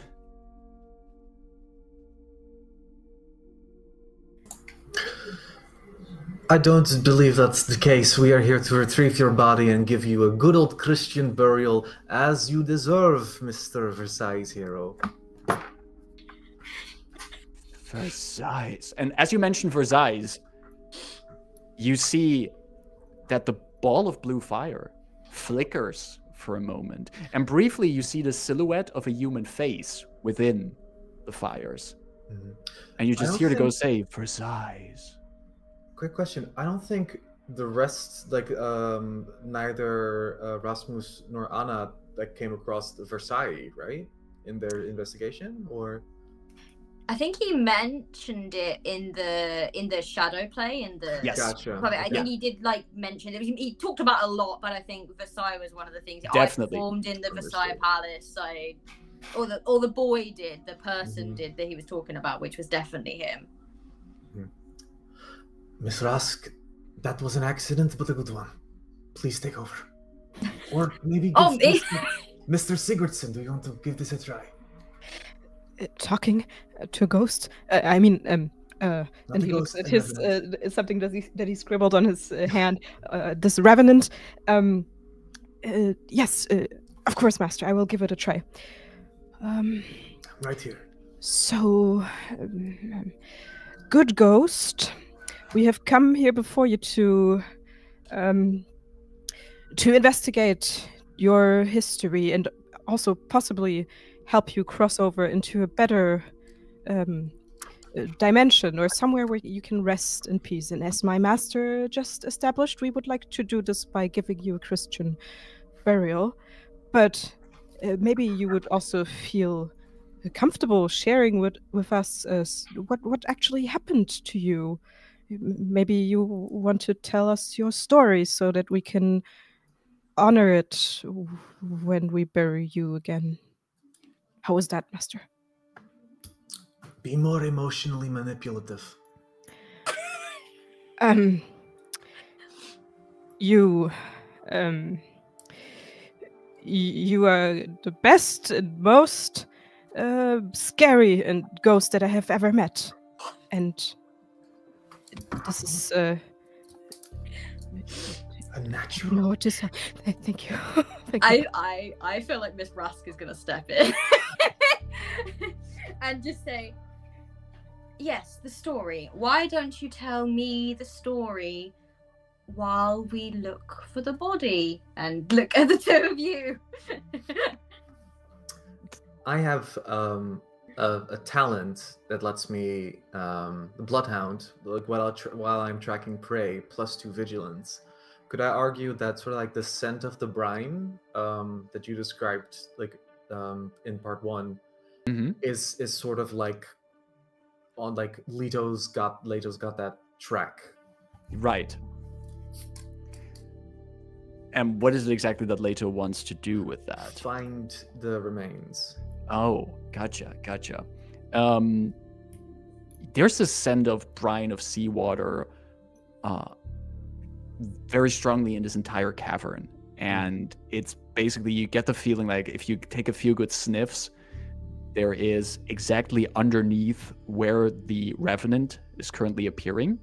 That's where it's strongest. And however, while you're sniffing out the area, Anna and Rasmus have basically asked the ghost for a story. And you see this figure hovering there and looking at the hurricane lamp from Anna. And the figure just moves one of its ghostly hands. And the light in the hurricane lamp turns pale blue. And on the walls of the cavern, large shadows are cast. First, they're just the large shadows of everyone who is here. But then you see all of your shadows warping into each other and taking on new forms. Actors in a shadow play that is now taking place on the walls. You see a figure of a man traveling through a long distance, along past many countries, past cities, past windmills, over into the north, accompanied by another man. They have joy together, they talk a lot, they drink together, they make love with each other. They join a group, a society. Other figures are there. There seems to be discussions about things. And you see in the shadows, looming behind all these shadow actors who seem to discuss about things, you see just a gigantic winged creature appear, as if it's looming over them. Some large winged worm looming over them. The dragon disappears, but the figures that talk, they separate into groups in the shadow play. Some of them vanishing back into the darkness, but a few of them remain. They travel to an inn, a building in the shadows, inviting, with a strange blue light in this play. They sit around a table, there's conversation, there's shouting, there's discussion, and one young figure gets up from a table, walks away. You hear distant echoes just shouting something about like you hear this like, how could you do this to me, Albert? I loved you. You. The figure walks away. Through the rain, there's thunder in the shadow play. You can actually see the shadows on the wall flicker with a light of thunder and lightning there. And then there's a knife. A knife from an innkeeper through the back of a young man with promise and love. Another flash of lightning. And the flame in Anna's lantern returns to a regular color again. The shadows recede to where they should be. The revenant hovering in front of you. I was betrayed for what I knew, for the choices I did not want to make. You can see me, so I assume that you have the same gift that I had in life. You see the unseen. You see the nymphs, the Nissa. You see the revenants, the ghosts, and the ghouls. Albert and my friends saw them too. But we also saw the omens. Things are coming in our times. And they are fast approaching. Albert and what I thought were my friends, they wanted to end the Vaesen. All of them. And when I did not want to help them, when I dared to step away from that table, to leave behind their so-called society, they had me killed. They didn't even have the guts to kill me myself. They had the innkeeper do it. And then toss my bones into this cellar and forget about me with a heart broken and my life taken.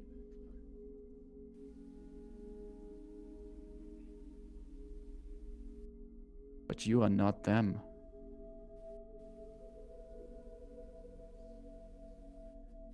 And as the Revenant says that, you hear behind you the sound of a rifle getting loaded and a trigger getting pulled back. And you see standing behind you is Olaus Klint. Oh. Rifle in hand, looking at all of you. And he has still, like, clearly looks battered from the people's elbow he took from Leto, but he's no longer possessed, not under any influence, holding up a rifle to the three of you, and then just says towards the Revenant, "What did you know? What knowledge did you have?" And the Revenant just says, "I want to rest. I want to leave." What do the three of you do? Oh, he's holding the rifle and pointing at us? Yeah, you get the impression that Olaus is like having the rifle out at you, kind of like to get the gesture, like, if you do one wrong move, I'm gonna fire at you. I need information from this ghost. I need to talk to this Revenant. Right, okay. Quite the collector of information, this guy. Mm-hmm. Miss,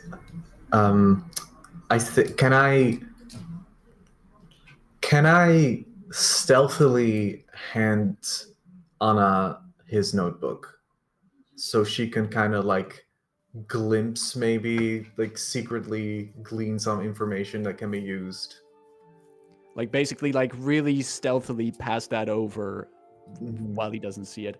I would say, especially because his attention currently is split between multiple things. He's looking at the Revenant that he wants information from. He's trying to keep the rifle trained at any of you. You could use that distraction without any roll to pass that notebook on to Anna. No problem. Okay, then I want to do so. And while he does, Leto says, "Miss Rask, trust in my need of you going forward."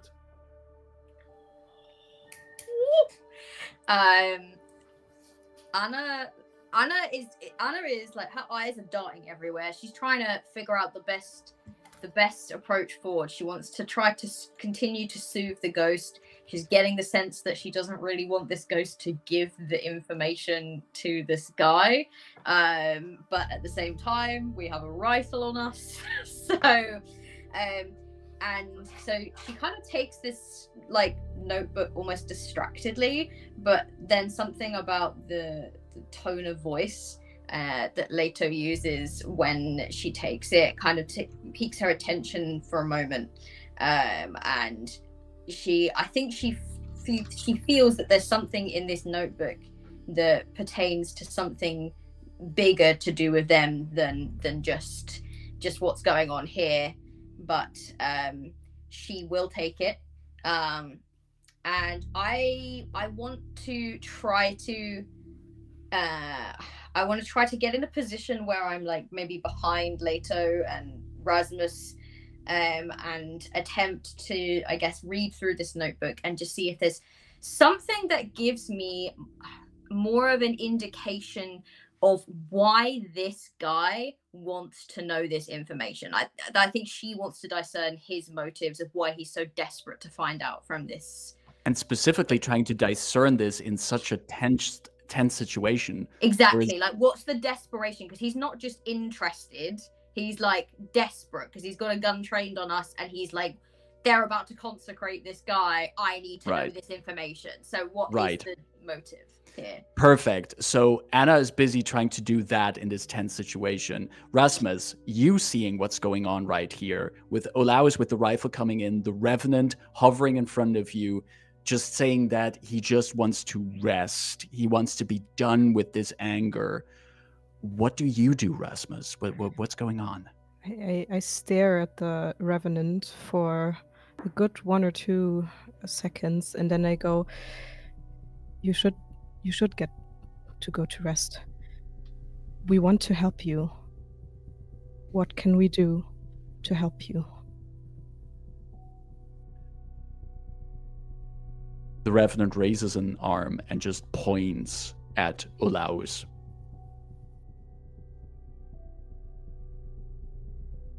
He has their mark.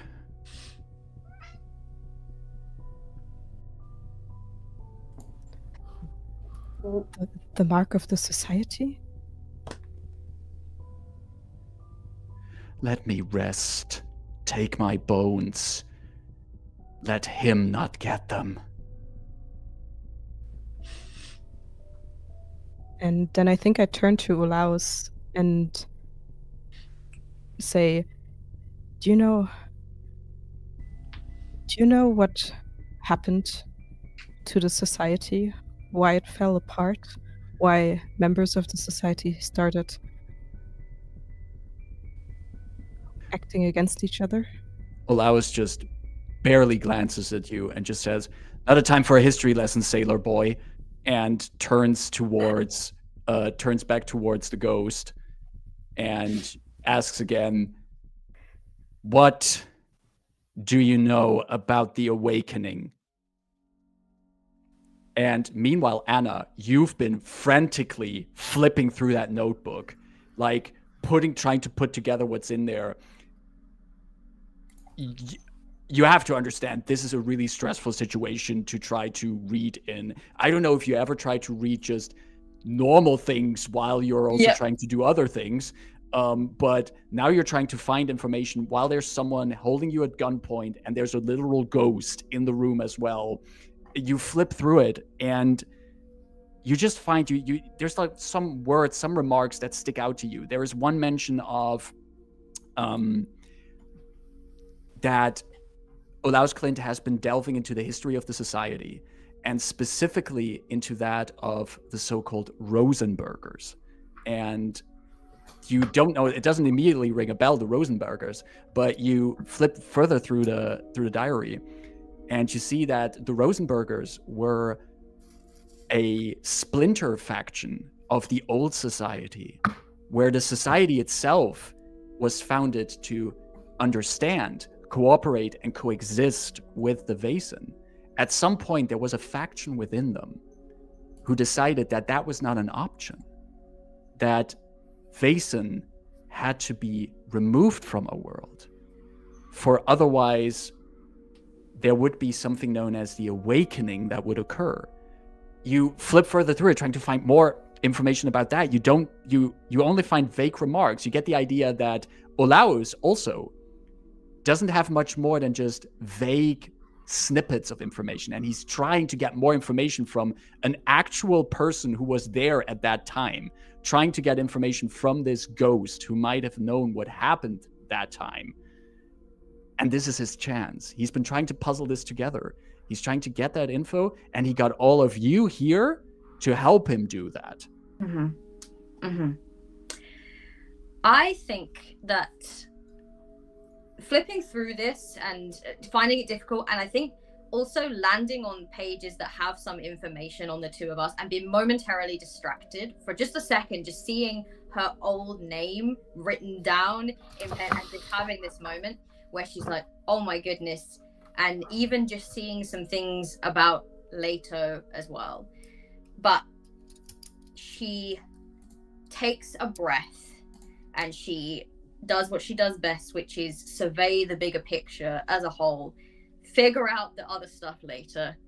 And I think that what I would like for Anna to do is to use, and I'm gonna say that this is something that we've done before, Leto, that and Rasmus as well. Maybe we have used this method. We've talked about this method. It's been in training.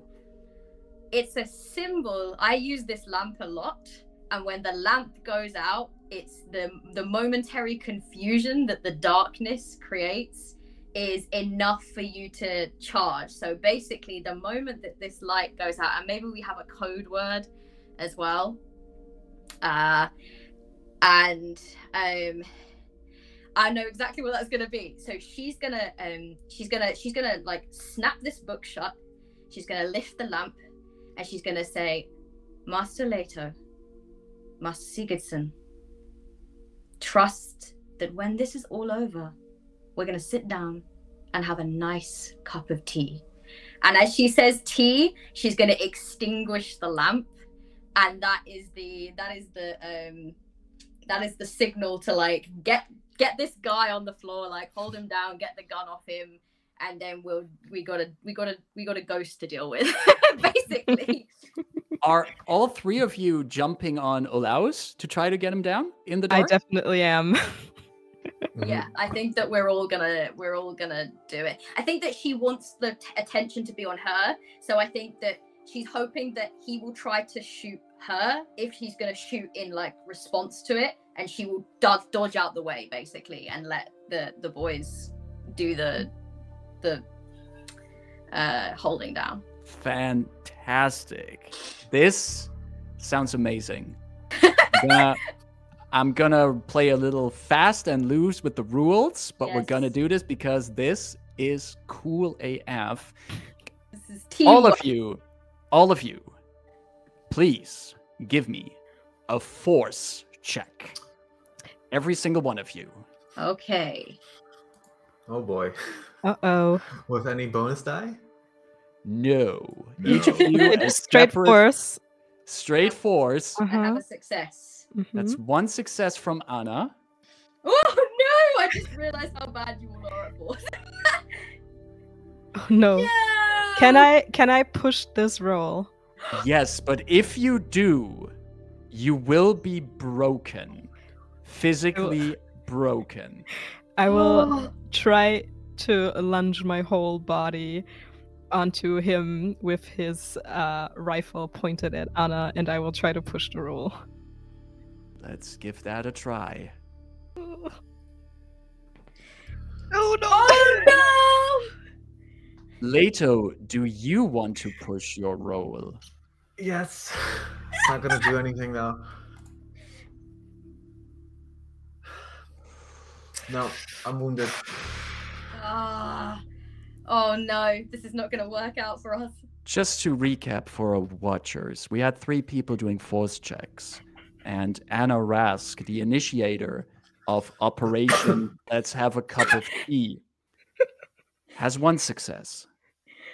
Rasmus, even after pushing the roll, has no successes, and Leto also, after pushing the roll, no successes. Leto, condition-wise, has 3 physical conditions filled now. 1 away from wounded. From broken. From broken, thank you. Rasmus, on the other hand, just marked his wounded condition. And here's what's happening. His broken condition. Broken. There we go. One day. It's a stressful moment. The light went out. And mayhem happened around you. The sound of people leaping onto Olaus Klint echoes in the chamber. There is a long, angry howl from the Revenant at this violence, at his request to find peace. Oh no! And then there is also a gunshot. And then there is quiet. Anna, do you turn on the light again? I do. You turn on the light and you find yourself, you are on top of Olaus Klint.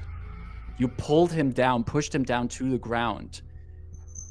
You see that his rifle lies next to him, but there's still smoke coming out of the tip of the rifle.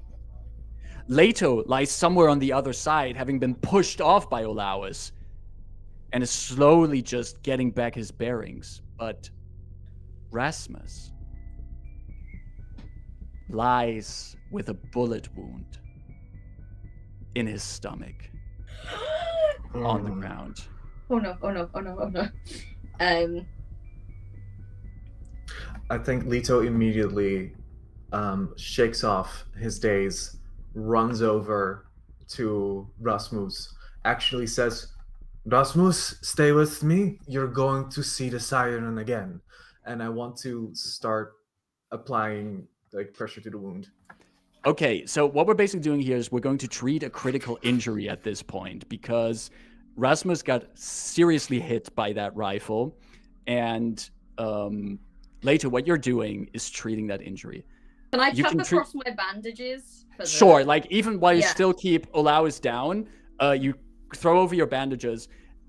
Leto, I assume you would use medicine for this. This is not the case, like, because this is a physical thing that you're dealing with, it's medicine. With mental things, you could also use inspiration. But for this, you can get medicine, and I would say with the bandages being tossed over by Anna, that's also helping from her, so you get an additional die on doing this medicine check. Okay. Thank you, Miss Rusk. 1 bonus die. I believe I am going to hit roll now. I'm so sorry. No, actually, don't look at that. You pushing it? Fuck. No. No! Ah. You're doing so bad! Oh, shit. Rasmus keeps bleeding. And Rasmus, what do you experience at this point from your point of view as you're feeling life vanishing from you? I think after I felt the heat of the gunshot in my abdomen, I immediately knew that our plan had gone terribly wrong. And my first thought goes to my parents, and I feel like I've disappointed them. And my second thought goes to my master Leto and Anna Rask. And again, I feel like I've gravely disappointed them. And then the light goes back on, and I see them scrambling over me, trying to pull me back to light. And I try to reach for them, and I try to say something, but the words just don't come out. And I just look at my master, and I smile. Can I knock this guy out that I have down at the moment? I would. So here's the thing. While that is happening over with Rasmus, Olaus, who is underneath you, Anna, is actually he's lying there. In this hustle and tussle, he got a bleeding nose, and there's actually some blood coming from his mouth, and he's lying there, and he just goes like. Yeah, I want to knock him out. You want to, yeah. In this position, you can just deck him, and he just lights go out, and he's unconscious on the floor. Can I try to go and make a medicine check? You can rush over there. You still have time.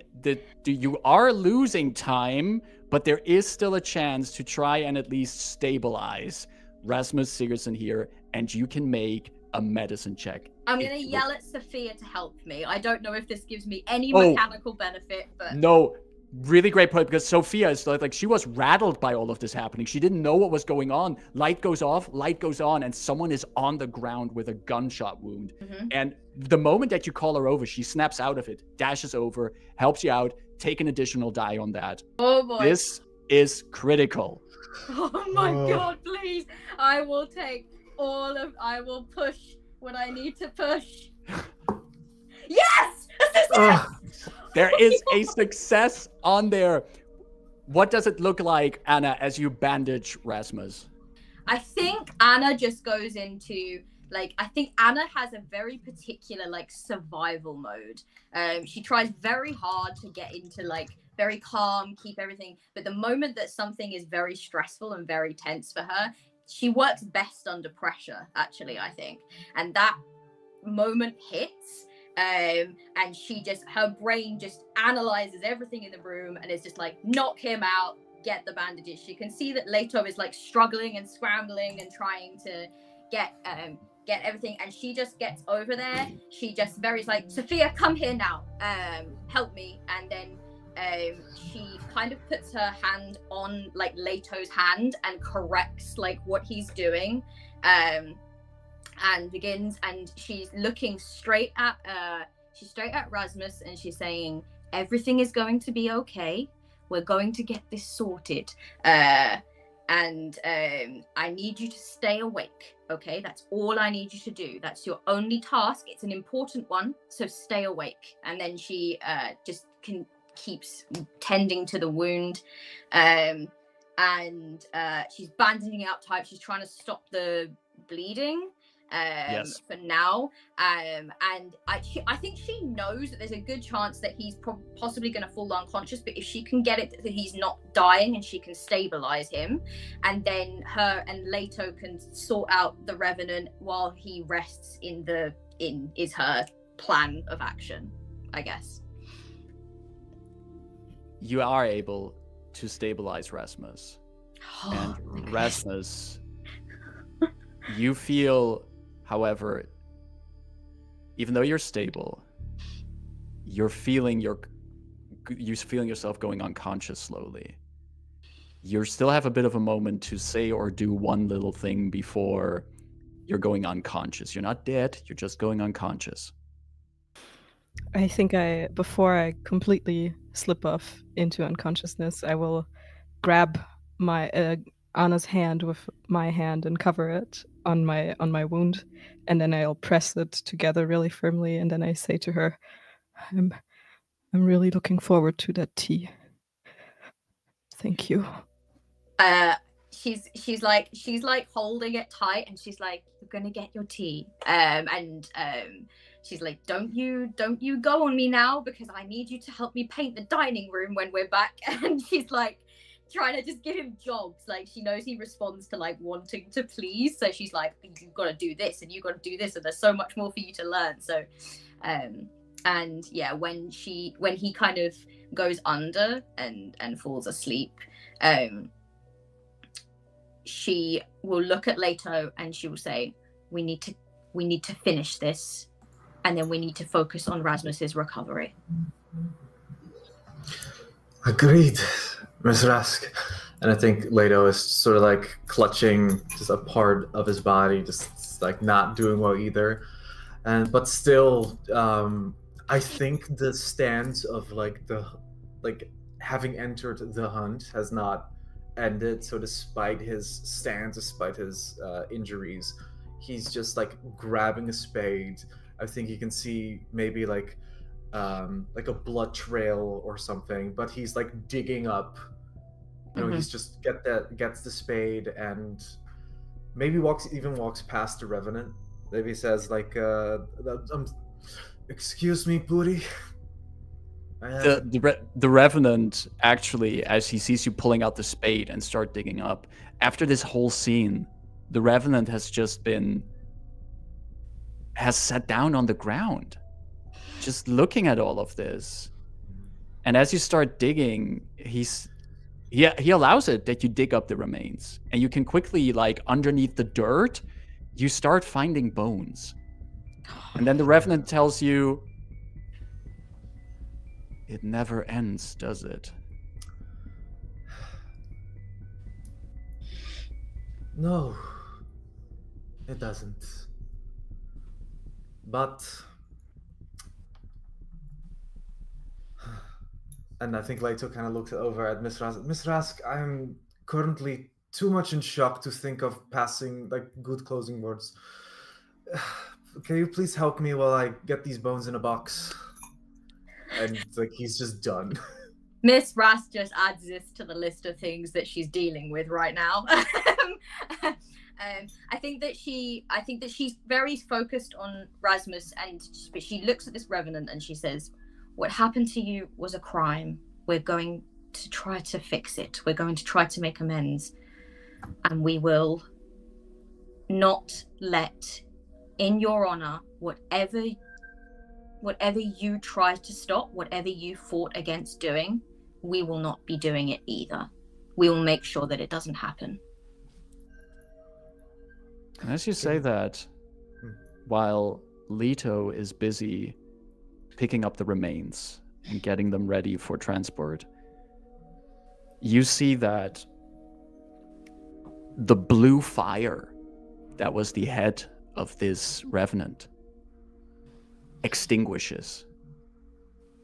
And you see the handsome face of a 20-something, short dark hair, a beautiful smile, but also a sadness beyond his age in his eyes.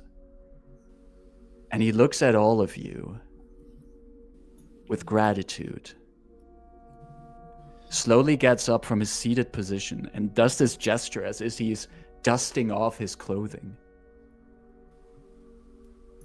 And one more time you see the light from Anna's hurricane lamp become brighter, not changing color, brighter just to make the shadows more intense here. And even the Revenant has a shadow cast behind him.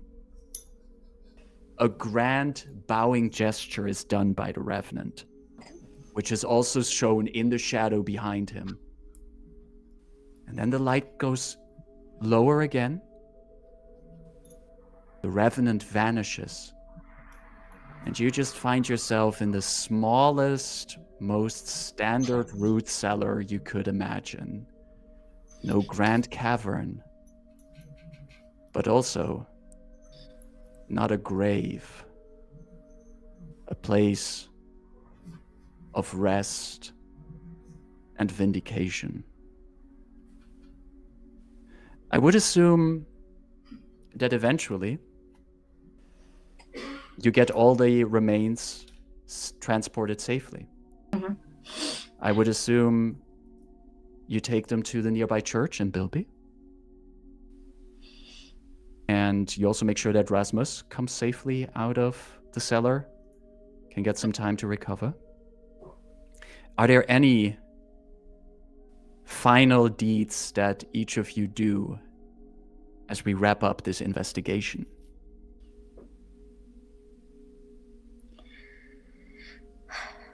I think in terms of the book, I think that at one point, as we're sitting in this, probably as Rasmus is recovering, he's sort of bedbound, Anna would probably sit in with him a lot, and later might walk in and find her reading Olaus Klint's journal, and really reading it this time. Like, she is reading everything, but she is reading specifically the information as well that they had on both of us. And I think that there's just this moment where probably he would walk in and realize exactly what part she's reading. And I think that she would look up at him, and there would be a very straight face as she gives him a very long look that basically says, I know everything now, so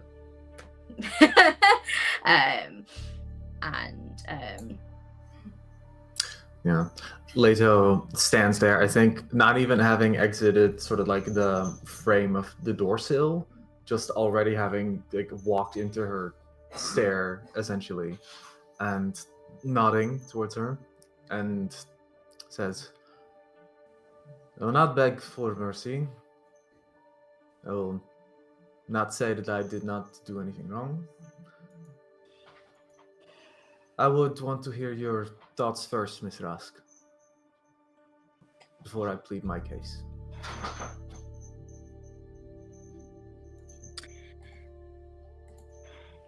I think she gives him a long look and she says, I think that what I've just read, if I'm understanding it correctly, means that you inadvertently or not, are responsible for some of the most harrowing years of my life.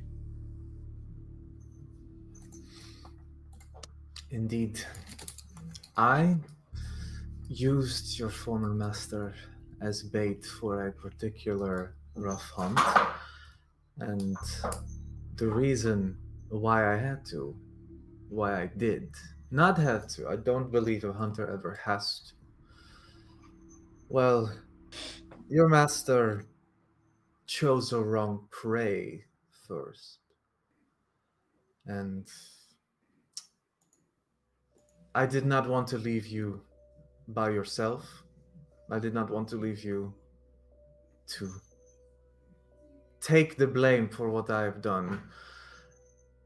I am not good with stopping newspapers to write about what has happened, and I am not good at making police not think you have done it. But what I am good at, Anna,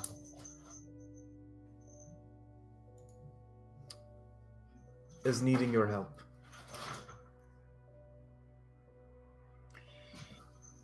She takes a big breath and she says, I had to give up my name, my life, my family. Everyone that I knew and loved thinks I am a murderer. So, Mr. Leto, it is exceptionally lucky for you that here in my new life, you have been responsible for some of the best years of them also. And I have found a new family to love. But you will be painting your own dining room.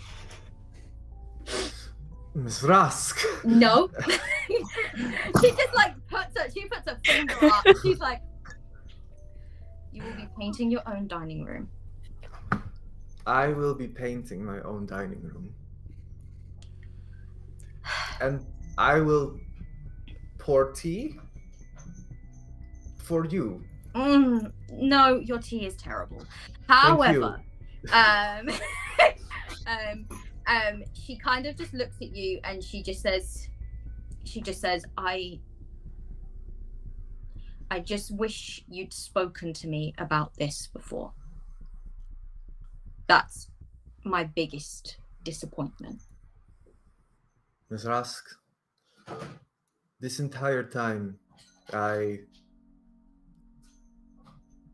found it thrilling to leave it a secret for you to find and for me to become an object of your hunt.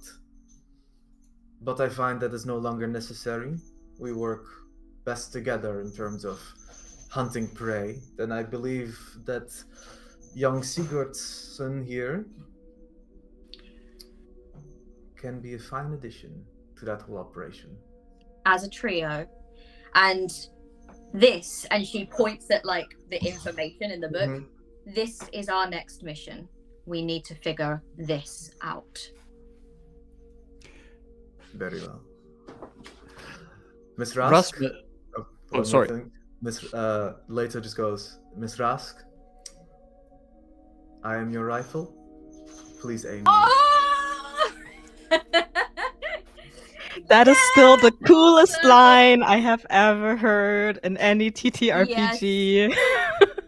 And I think that she then goes back into servant smile mode and then goes back to like attending to Rasmus and just being like, how are you feeling? And like trying to basically, I don't know, I feel like Miss Rask is in mother mode again. I don't know how Rasmus is. Is he still slipping in and out of I would say at this point he's still in a terrible state. This is going to take a while to heal, but he's at least stable and conscious enough. He can make conversation and could hear the conversation going on here. So you could do with that what you want. Anna, I'm just I'm just so incredibly thankful for this adventure that you took me with you, and that you trusted in me, and that you believed in me. And I'm really glad that Leto's not cooking the tea. That's honestly the gladdest, the thing that I'm most glad for. That's what I'm here for, apparently. And she kind of just gets up. Leto says, "I liked it better when it was called Master," and storms out the room. And with that, we do indeed have some laughter and joy with our trio at the end of their investigation. The Witch Cat Inn is no longer haunted. And in time, it is no longer dilapidated and falling apart. The roof stays shut. Walls no longer crack. And also, every evening, after she cleaned up the kitchen, Sophia puts out a little bowl of milk. And we see, as we're slowly have our camera moving away from the Witch Cat Inn, we see one curious Nissa, a little gnome, taking a taste from the milk. And that is where we end our Dance of Dreams. Yeah! That was so good! That was really good. Thank you so much, Marcus. Thank all of you. This was fantastic. Thanks for putting this together in just 2 sessions that we did this. All of you gave us fantastic characters. You really leaned into the role play, into the story, and this climax, the pile on, the it's time to have a cup of tea.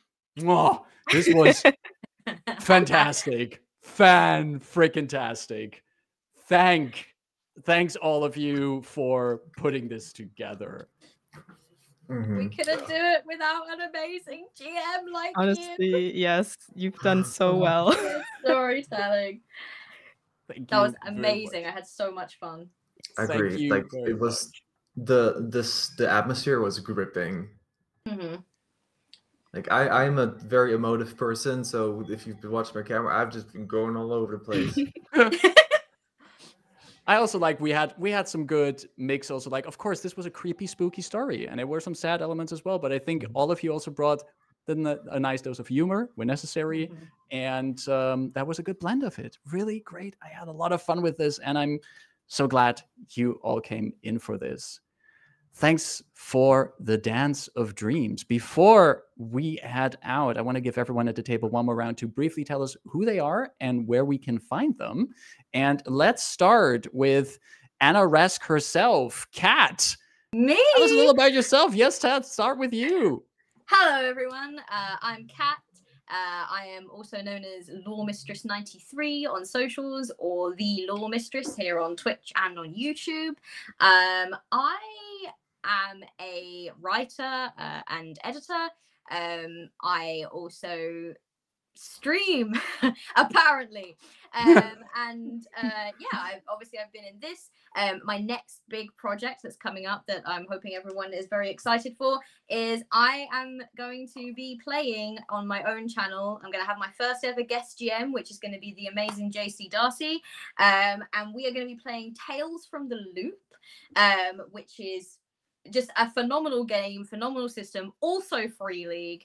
And we are very, very, very excited. And Free League, the amazing Free League Publishing, has sponsored us for this event as well. So very excited for that. And that first episode will be aired in May. So keep an eye out for that.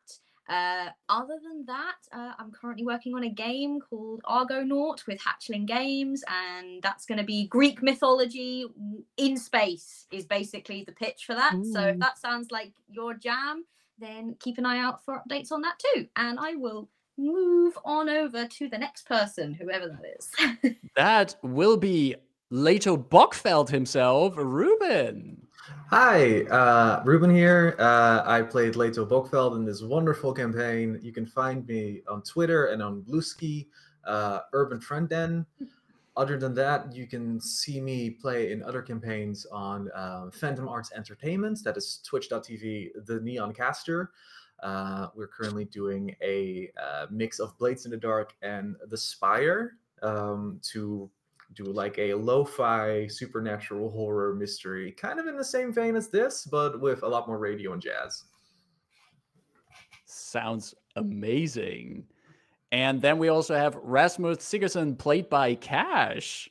Yes, hello. I am still Cash, and I, as was just mentioned, played Rasmus Sigurdsson. You can find stuff about me in my Linktree, which I think is linked here in the chat.